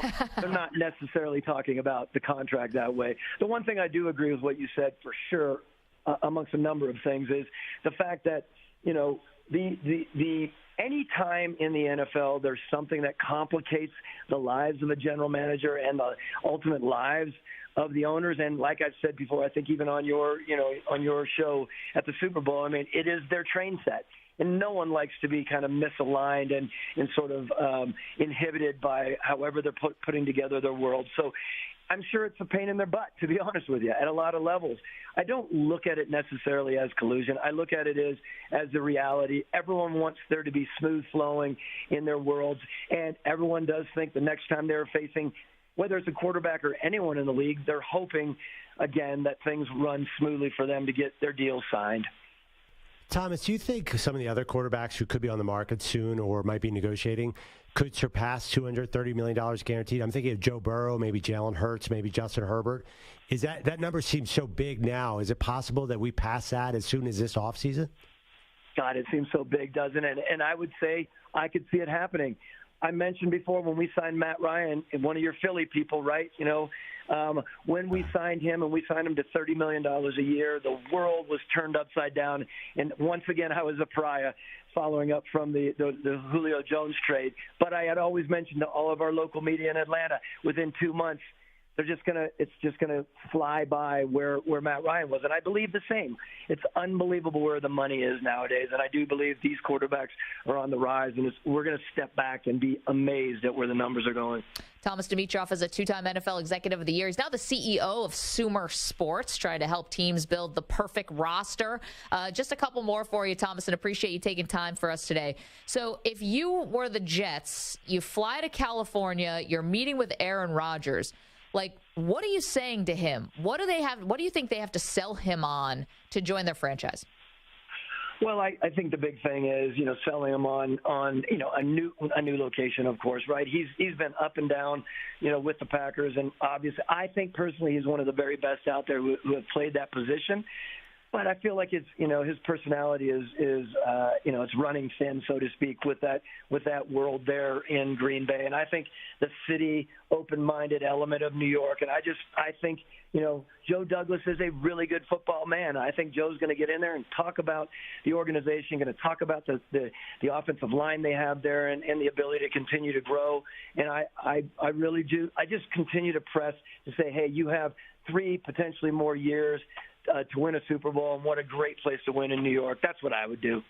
I would say to Maggie, Thomas, and I think you'll agree with this. I've met Joe Douglas a number of times and Robert Saleh. I haven't met Woody Johnson, but it seems like those guys would be fun to sit in a room with and could kind of convince Aaron Rodgers. You said they would be the most charming coach, general manager duo in the NFL. I think Saleh and Douglas is a dream team as far as hanging out in a room with. They just seem like fun to me. I don't know them nearly as well as you, but they're pretty good, you have to admit.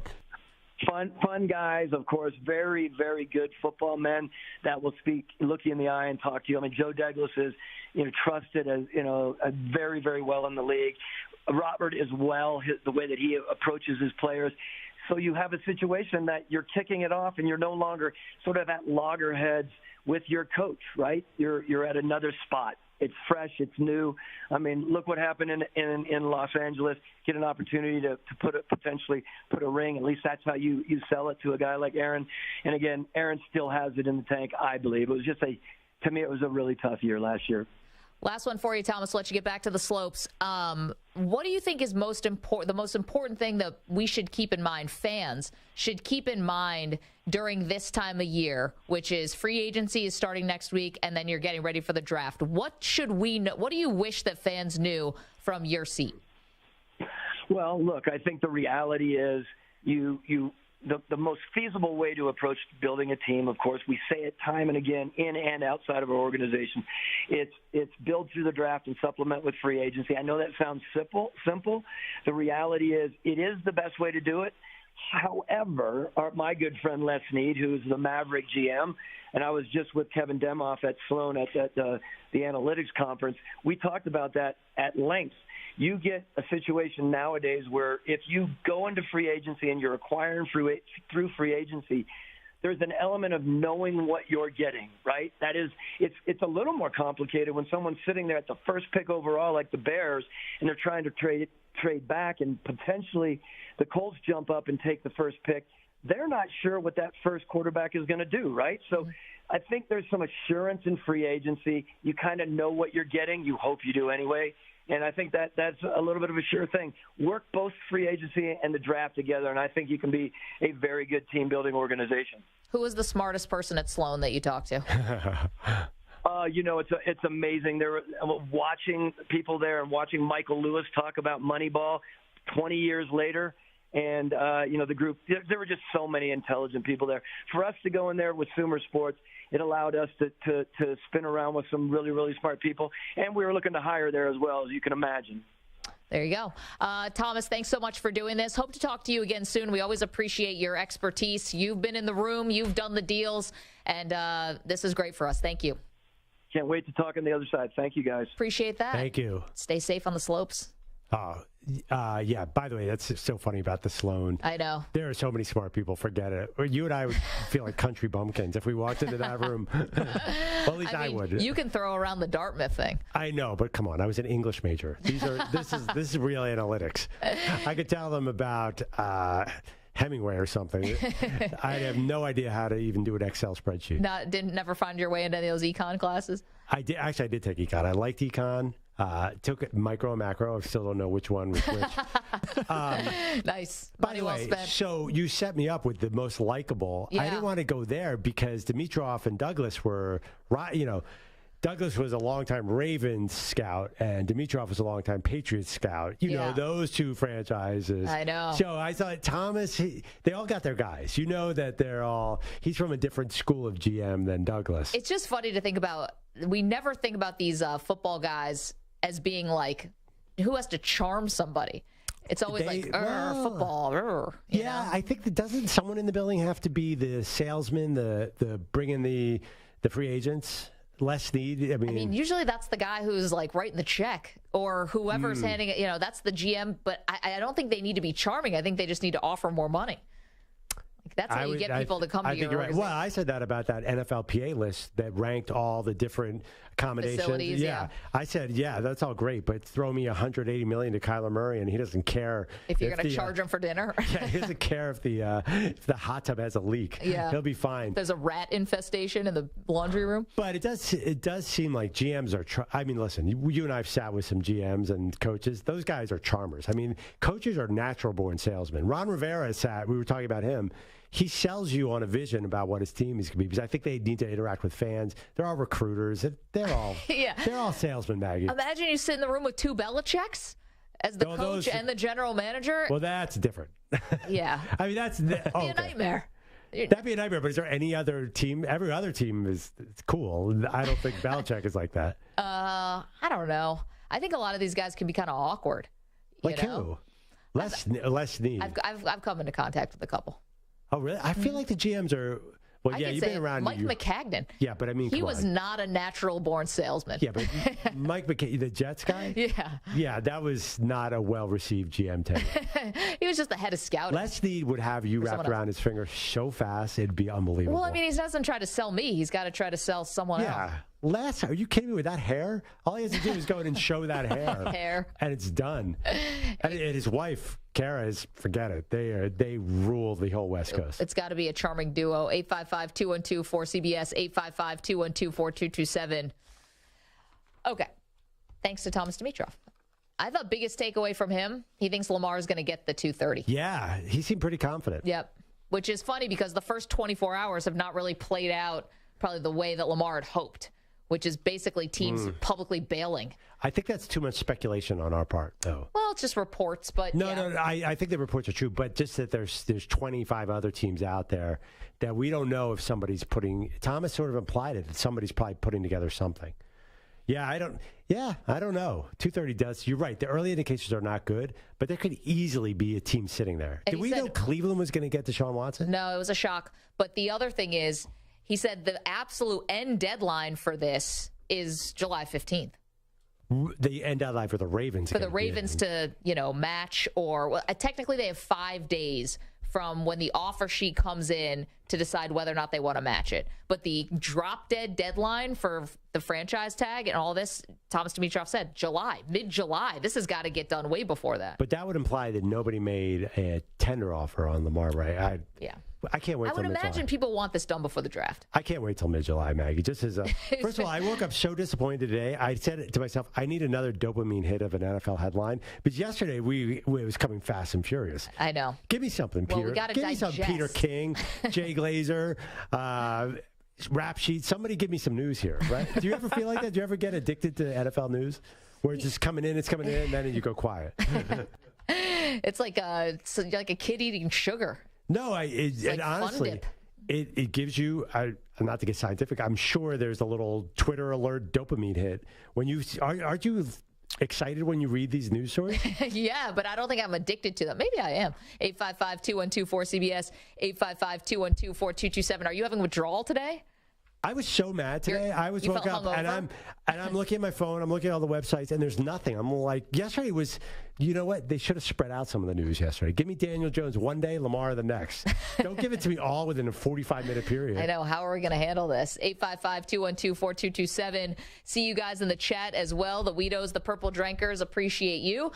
You can follow us, Maggie and Perloff on Instagram, Maggie and Pearl on Twitter, and Facebook, Maggie and Perloff. We've got so much more. Oh, you asked for breaking news.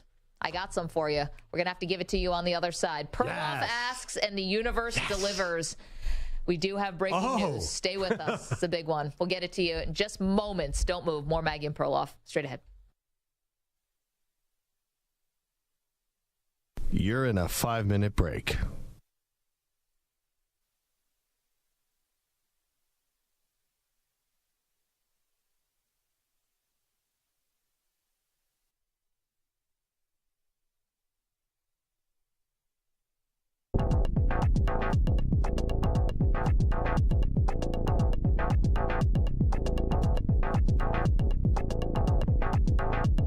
Four minutes, 30 seconds remaining.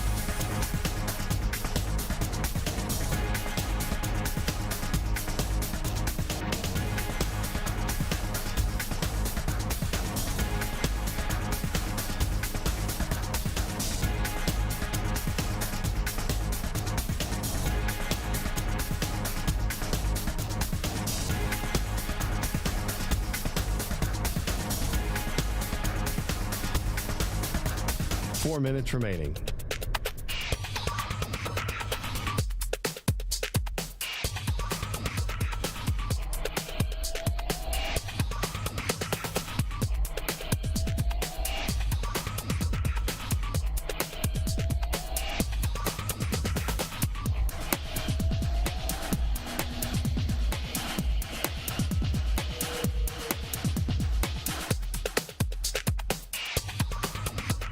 Three minutes, 30 seconds remaining.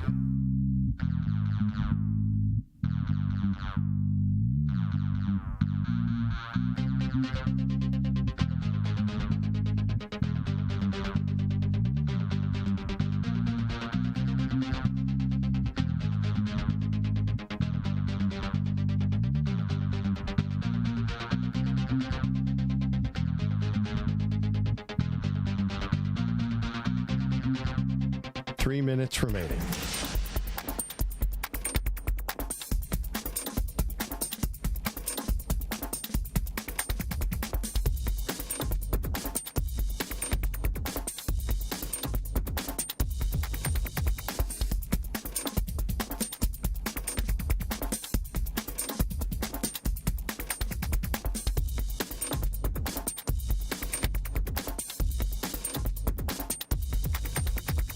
Two minutes, 30 seconds remaining.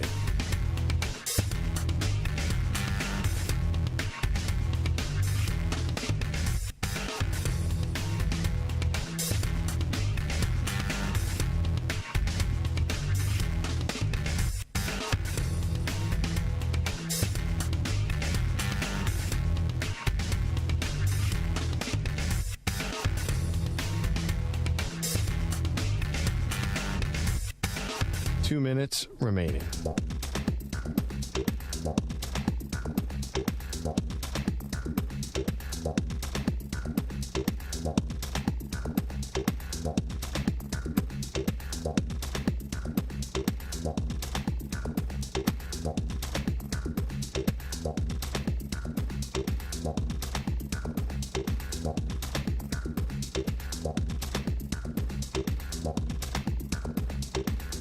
One minute, 30 seconds remaining.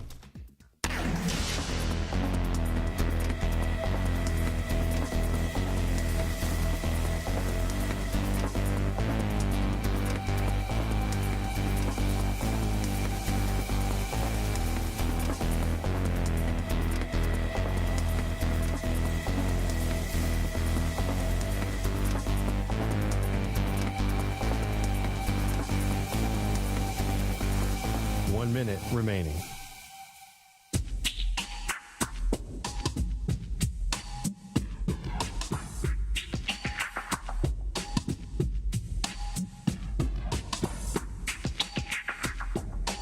45 seconds remaining.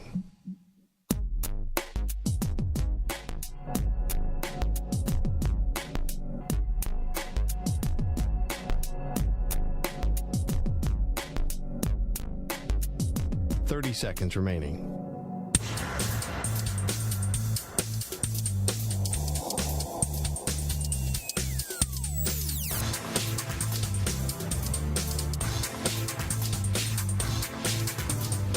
Seconds.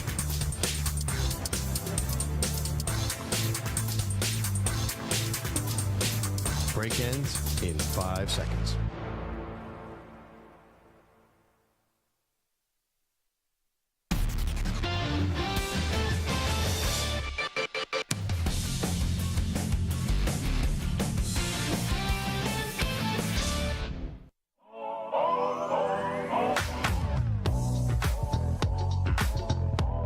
Time to answer our Ask the Pros question today, brought to you by O'Reilly Auto Parts.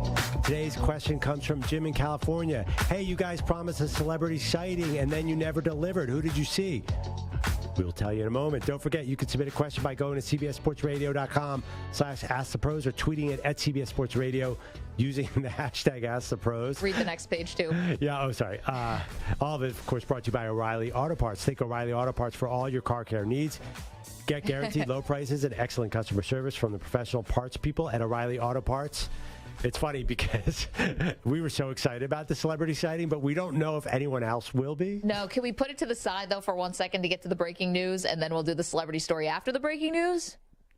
I mean, the breaking news is going to be there. I think, because how long are we going to discuss this celebrity sighting? I thought it was like a 1 second thing. Oh, okay. It'll be a 1 second thing. I don't know. I think we need more than a second. So okay, let's do the breaking news, and then we'll do the breaking news, then we'll do the celebrity sighting. Promise we'll do it. Both. There is big breaking news. Perloff, right before we went into the break, said, I'm fiending for breaking news because yesterday was so crazy. Today you get your breaking news, Perloff, and that is Jim Boeheim, who is the winningest head coach in men's Division I basketball, has now stepped down. That's it. He's retiring. Took over in 1976. Jim Boeheim won a national championship with Syracuse, obviously, in 2003 with Carmelo Anthony. 5 Final Four appearances. He won 5 Big East tournament titles, 10 Big East regular seasons, obviously. They were primarily in the Big East, still moving until they moved to the ACC.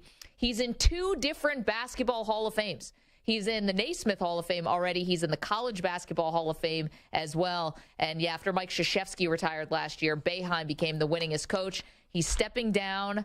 It's the end of an era. And the successor to the throne in Syracuse, New York, Adrian Autry, is going to take over for Jim Boeheim. Yeah, I remember there you Adrian go. Autry. It's amazing. The first thing that came to my mind, Maggie, was that all the old guard is stepping away from the sport. Yeah. We grew up in an era where college coaches were huge figures. I mean, for me, Dean Smith, I don't think you had much Dean Smith, but then Roy Williams, Coach K, obviously the biggest one, Jim Boeheim. Yeah, Lute Olson. Calhoun. Yeah. Tom Izzo's the last man. Tom Izzo's there, Izzo right. and Calipari to me now is... Calipari and Izzo are good. But right. But it sure seems like that era, really, when Coach K walked away, was a big part of it. John Thompson. These are like larger-than-life figures, you know? It seems like there aren't nearly as many, and they were institutions, too. But Boeheim, you just said, hasn't moved since 1976. He's a walk-on at Syracuse. He is Syracuse basketball. There's no difference. There's not where Syracuse starts and Boeheim starts. Yeah. He's just, the definition of the program comes with him. So it's going to be really hard for me to sort of wrap my head around who is Syracuse without Jim Boeheim. No, I mean, it's just like Krzyzewski with Duke, though, right? Yep, it's just the end of an era. And for me, growing up in upstate New York in Binghamton, which is, like an hour and change basically from Syracuse, like an hour and a half from Syracuse. And there's no professional teams up there. You guys know I'm a Bills fan. I grew up 5.5 hours away from Buffalo. It's not exactly around the corner. And so Syracuse is like the professional team up there, I remember how big the Carrier Dome used to be. The Carrier Dome stands out in central New York like a mecca. Oh, my God. My mom went to Syracuse and graduated from there. I mean, there's just so many memories of being on that campus and going to games. Wait, your mom went to Syracuse? Yeah. My parents, I'm born in Syracuse, right? Yeah. We've talked about this. My dad was a teacher there. My mom was there. Yeah. We're Syracuse people. I've always been a Syracuse person. I'm the only one, but I jump on the Syracuse basketball bandwagon whenever they're good. You're not as, yeah. They'll always be like, my team. I always grew up rooting for Cuse, but then I went to college and became a fan of GW. But this isn't about us. This is about Boeheim. Listen, by no stretch was he perfect. Obviously, college basketball coaches, it'd be impossible to find one without some skeletons in the closet. That's for sure. But Boeheim is such a larger-than-life, as you mentioned, huge figure in upstate New York. Like, you just cannot understate it. It's a whole state that is behind Syracuse. And beyond that, New York City, the college team of New York City is also Syracuse. You go to those Big East tournaments at Madison Square Garden, it's all orange.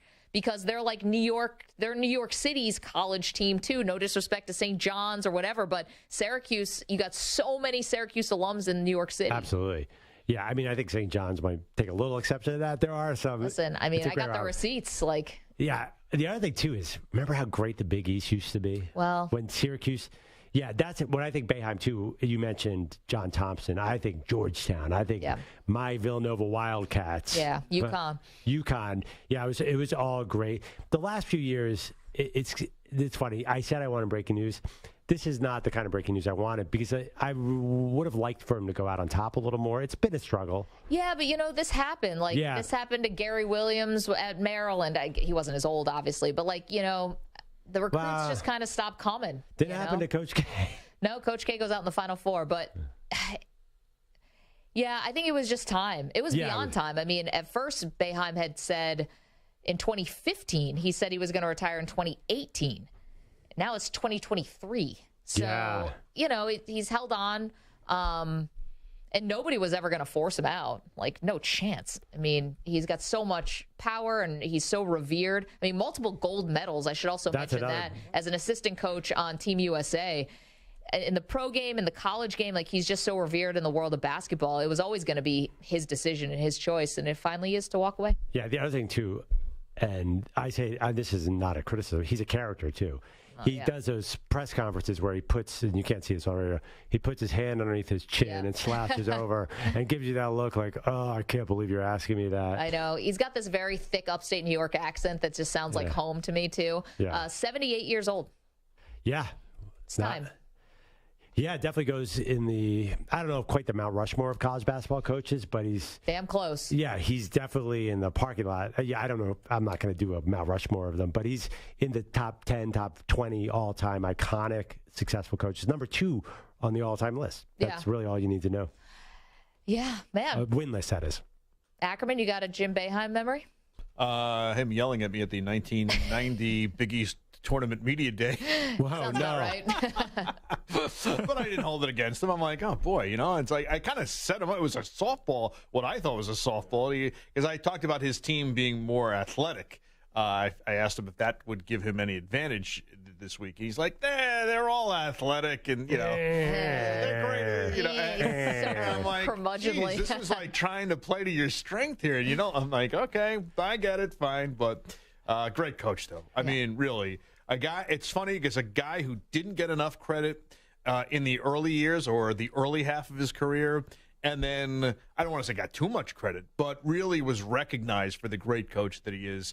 It's almost like I don't want to say he got better with age, but he got more widely accepted with age. Yeah, and listen, he got to also coach his son, which has got to be amazing, I think he had this thing latest one. Early in his career, and correct me, Ak, you'll know this, where he couldn't win the big one for some time. Well, against Indiana. I mean, one of the all-time great shots, though, with Keith Smart. Even before that, they came in as the number 1 seed into a lot of tournaments and were one of those teams that just came up a little bit short, like Kansas used to. Derek Coleman, those years, they were the 2 seed, and I believe they were knocked off by Dick Tarrant in Richmond in 88, right? That was an all-time upset, right? Yeah, it was a big one. I think that was the first time a number 2 seed may have been knocked out. Certainly, I mean, the tournament only had gone to 64 in 85, so that was obviously relatively young at that time. But I just, the thing that always comes back to me about him is that, I mean, I'm 54 now, and I remember when I first started liking college basketball, Boeheim seemed old then because he always had that old look. But it was part of my first, introductions to college basketball was the Louie and Bowie show, and of course, the great Louis Orr passed away recently. But I always thought that Syracuse was this great. It was a great program because they had guys like Dave Bing, but he really took it to another level. And from Louie and Bowie to Pearl. He won with so many different teams in so many different ways. It was really remarkable. It really was. Yeah, Billy Owens. And Lawrence McNamara, Moten, John Wallace taking them to the Final Four in '96. I mean, he just had so many great teams, and then he finally won with the big star Carmelo Anthony in 2003 in the Superdome in New Orleans. It's just amazing as we roll all these teams off, the great players and the great teams and how different they were over the years. I think one of the best things about him, though, is he let his players play. And he was criticized for that, as, again, it plays into that not winning the big one early in his career. But, Pearl Washington put the Big East on the map with his style of play. Yeah. And it also was perfect. The 2-3 zone, which became so, just synonymous with Syracuse. I love your point there, Ak. He looks the same in pictures from 1985 as he does today. There are other coaches. I'm racking my brain now. There's other coaches who have just always looked old. Yeah. I think, honestly, Hubie Brown today and Hubie Brown in 1985. It was a little different. Yeah, and it used to be. Or something like Bobby Knight. I cannot even ever picture him as a young man. Yeah. Because even when he was young, he had white hair. He had the salt and pepper look. Yeah. Well, I mean, Boeheim wasn't afraid to be sort of bald in 1984. But remember this is total aside, but back in the 80s, there were bald NBA players like Granville Waiters. Yeah, and now guys just cut their hair differently. But Boeheim he looks good now. I'm going to say 78. He does not look 78, so good for him. I hope Julie's his wife, right? Yes. Famously. Mm-hmm. Yeah, it feels like he'll be good in retirement. I love when he's like, when Julie they got married, it softened him up a little bit. It's like, did it? I don't think that was possible. Maybe, but just a real credit to the game as far as his contributions. That's for sure. But on a personal note, I hate to make it about me, but I'm about to make it about me. Red Autry taking over as head coach. I remember Red Autry playing. I did his high school game when he played with Malik Sealy in the 1988 state championships at Glens Falls, New York. Wow. Yeah, and now here he is, the head coach at Syracuse. It's crazy. 34 years later, 35. Look at that. Oh boy. We're going to let that sink in for Rich Ackerman. 855-212-4CBS, 855-212-4227. Perloff wanted breaking news. You got it today. Syracuse men's basketball coach Jim Boeheim calls it a coaching career. We've got so much more for you after this CBS Sports Update from Rich Ackerman.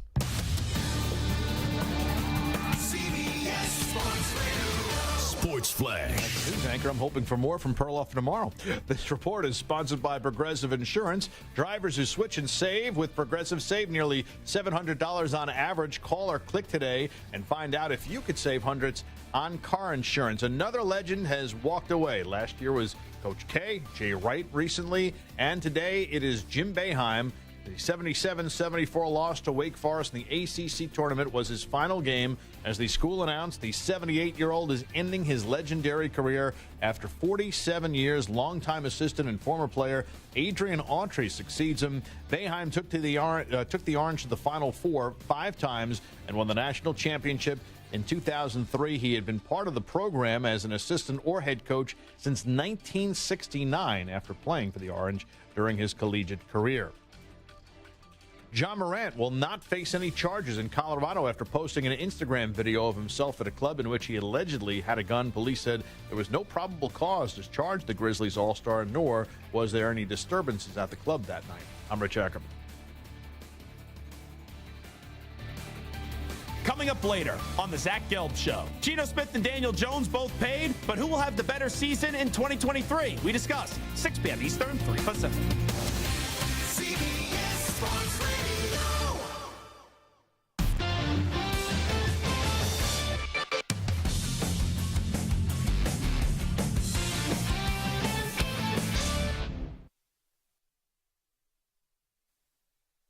You're in a 5-minute break.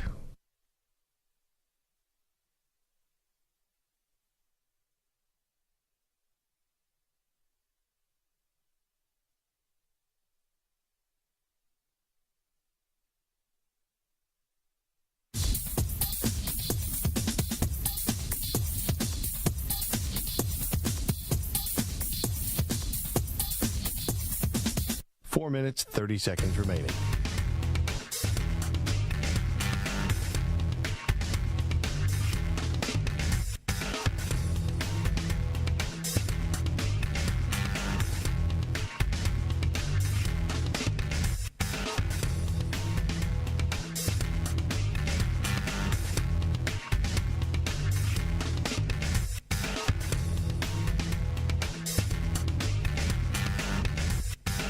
Four minutes remaining.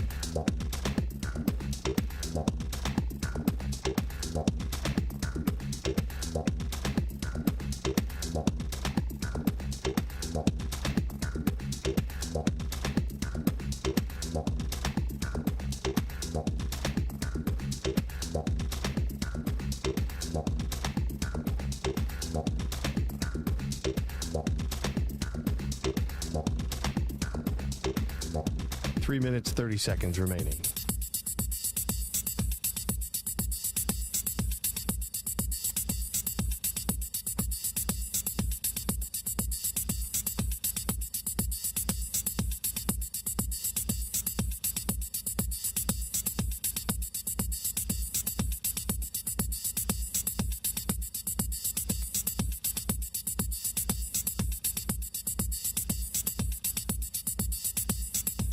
Three minutes remaining.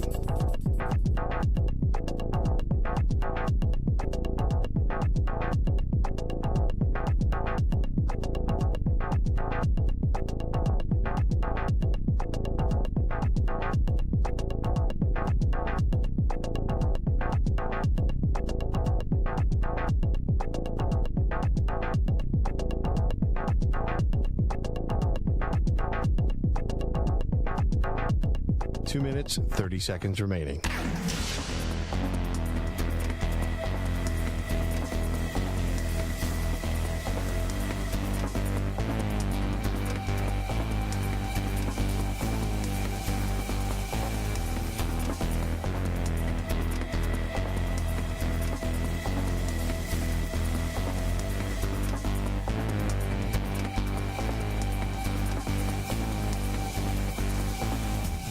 Two minutes remaining.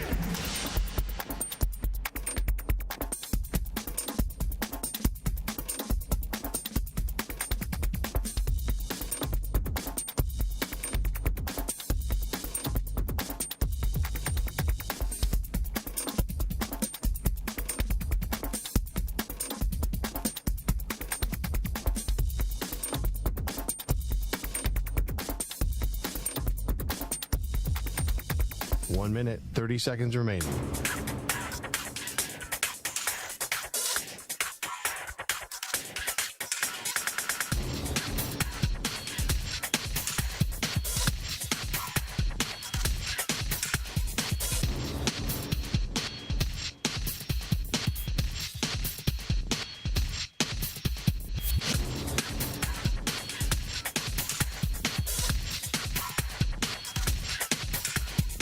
One minute remaining.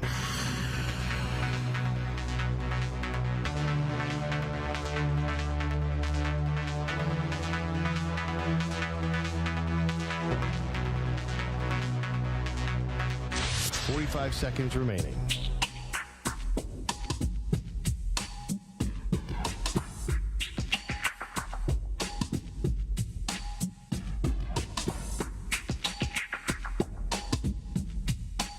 Seconds remaining.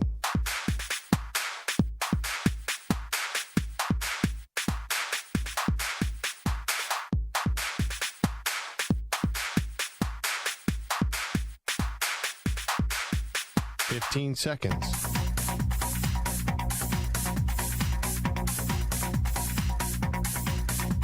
Break ends in 5 seconds.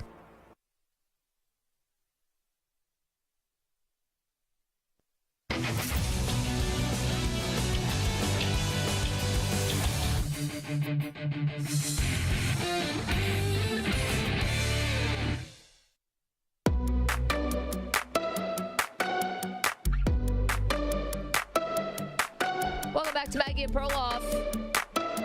Big show today, but just really the appetizer for tomorrow when Perloff and the peanut butter challenge all goes down. But before we get to that, let's get to our shot of the day. He shoots! And the shot of the day is brought to you by Casamigos Tequila. Casamigos is brought to you by those who drink it. Now, today's shot of the day came from former NFL Executive of the Year 2 times, Thomas Dimitroff. When I asked him, Perloff, is Lamar Jackson going to get the $230 million that Deshaun Watson got? I think there's going to be a team out there that is, seriously ripe on pulling that trigger. I'm sure that someone is going to step up here in the near future and say, look, let's see how this plays out. And I do believe that, yes, to answer your question. There you go. So that was Thomas Dimitroff. That's your Casamigos shot of the day, a little snapshot of our show. And I've never heard the term seriously ripe. Yeah, in that context, no. I mean, beyond like a banana, I don't know what else. Or you could smell seriously ripe. Yeah, sorry, like underarms. I actually haven't heard anyone. He's the first NFL expert I've heard who says that he thinks Lamar Jackson's going to get the money. No one has made that leap yet. Listen, it changes my perspective a little bit. Totally, and ultimately, like where we think now, man, like the Ravens really have the upper hand here, and wow, they played this perfectly, but ultimately, did they? If he ends up getting that money from somewhere else, they lose him. Even if you get the 2 first-round draft picks, like, I don't know. I don't know if you look, I'd be hard to see that by the Ravens as anything but a failure, right? You never got to sign your own guy? You know what's funny, though? He's not saying the Ravens won't pay that money. That's true. Because actually, when he said that, I thought, well, maybe the Ravens end up paying that money. That's still a very likely possibility. So let's not count them out. Although if the Ravens were going to pay the $230, wouldn't they have just paid it? Like if it was going to be the Deshaun Watson contract, if that was enough to get it done, it would be done. I think that they don't think anyone's going to offer that. That's possible. But Thomas Dimitroff says someone's going to be seriously ripe. Yeah, you're right. It sounds like someone has BO. It's like, oof, seriously. I think there's a scenario where the Ravens and Jackson reach a deal. I don't know. I don't think that's off the table. Yeah, I don't know what the timing is. But if they come in and say, hey, we'll give you 210, maybe they want to save face and get below 230. I mean, Lamar's got to be somewhat reasonable here. He wants him to be able to, I'm not going to get into this, but he wants him to be able to spend on somebody else besides him at some point. He needs some receivers, Maggie. Okay, so let's get to our celebrity sighting from, this was yesterday, right? 2 days ago. 2 days ago. Perloff and I are walking down the streets of Manhattan. We see this guy coming towards us, and he looks over at us. We're looking over him. We're like, God, we know this guy. He looked over at us? I wasn't sure about that. Yeah, he looked over at us because I was looking at him. Yeah, no, I immediately recognized him. But what was your thought when you saw this man before we say who it is? I was like, who's that hot dad? Yeah, who's that hot dad? But that's all I had. I was like, this guy looks familiar. He looks like a hot dad. Walking down the streets of New York, that's all I had. And then Perloff, I knew immediately who it was because he went to the same college I did, Dartmouth College. He is Andrew Shue from Melrose Place. How about that? Andrew Shue walking down the street, Melrose Place, one of the great all-time evening dramas. But, guys, Andrew Shue is like tangentially involved in one of the biggest scandals going right now. Oh, that. You can't go to like People Magazine or any of these gossip sites. His wife was having an affair with her co-host on Good Morning America. Yeah, I know. It's crazy. I'm on Team Shue because he went to Dartmouth, and his sister is Elizabeth Shue, who I'm a big fan of.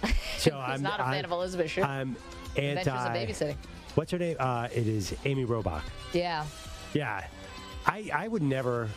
I'm never going to, because I'm happily married anyway, so it doesn't matter. I would never want to be involved with someone from a morning news show. It seems like pure chaos. It does. Why are those places such dramatic places to work? Was she in a morning show? I'm sorry. Yeah, Good Morning America. Yeah. They're co-hosting together. Her I think and it's because TJ Holmes. is it because they don't sleep enough? What is the deal? It's got to be the sleep All I know is the Matt Lauer story. I know the Apple TV show with Reese Witherspoon. Yeah, and Jennifer Aniston. That's pretty dramatic. It's fiction, but whatever. There's always like, they're always on page 6. There's always just like items. And Kathy Lee and Hoda were always on the edge. Kathy Lee specifically. Well, I mean, they were drinking wine at 10 a.m. Yeah, that's all you need to know.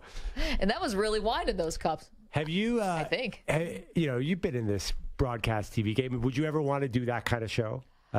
And think about what time that show is, too. I've done a morning show. So I did a Saturday morning radio show from 6 to 10 a.m. for 5 years. So that's a 3 a.m. alarm going off. Right, but that's once a week. That's once a week, and I could do the show in my pajamas.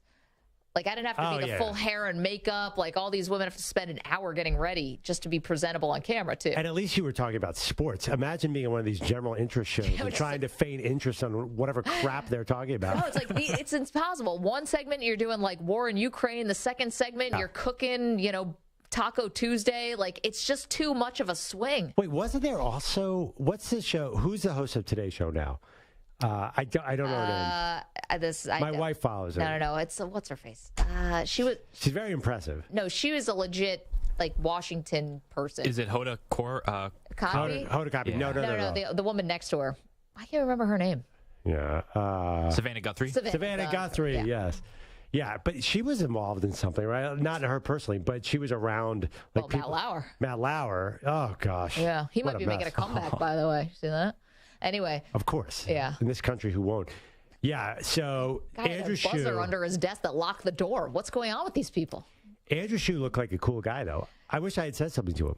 I don't know. His wife's now getting paparazzi pictures of her and the guy she was having an affair with, and on vacation in bathing suits. It's like he's probably going through a rough time. Yeah, he could probably use the hello from two strangers. Well, they went to the same school. No, they're strangers. That's the thing, the Dartmouth connection. Do you think you wanted to talk about that? Dartmouth runs strong. You're always up for a good Dartmouth chatter. I think Dartmouth is not like a celebrity talk. Hey, man, you were in this house or whatever. Dartmouth's used to be a really big Greek school. I think I could pretend I was in his house. I don't know if I was in his fraternity or not. If it was Pat, he'd pretend to be on the phone. I could have gone for the secret handshake. Could be like, hey, Andrew, you want to blast your wife on national radio? Yeah, you want to come in and get a little revenge?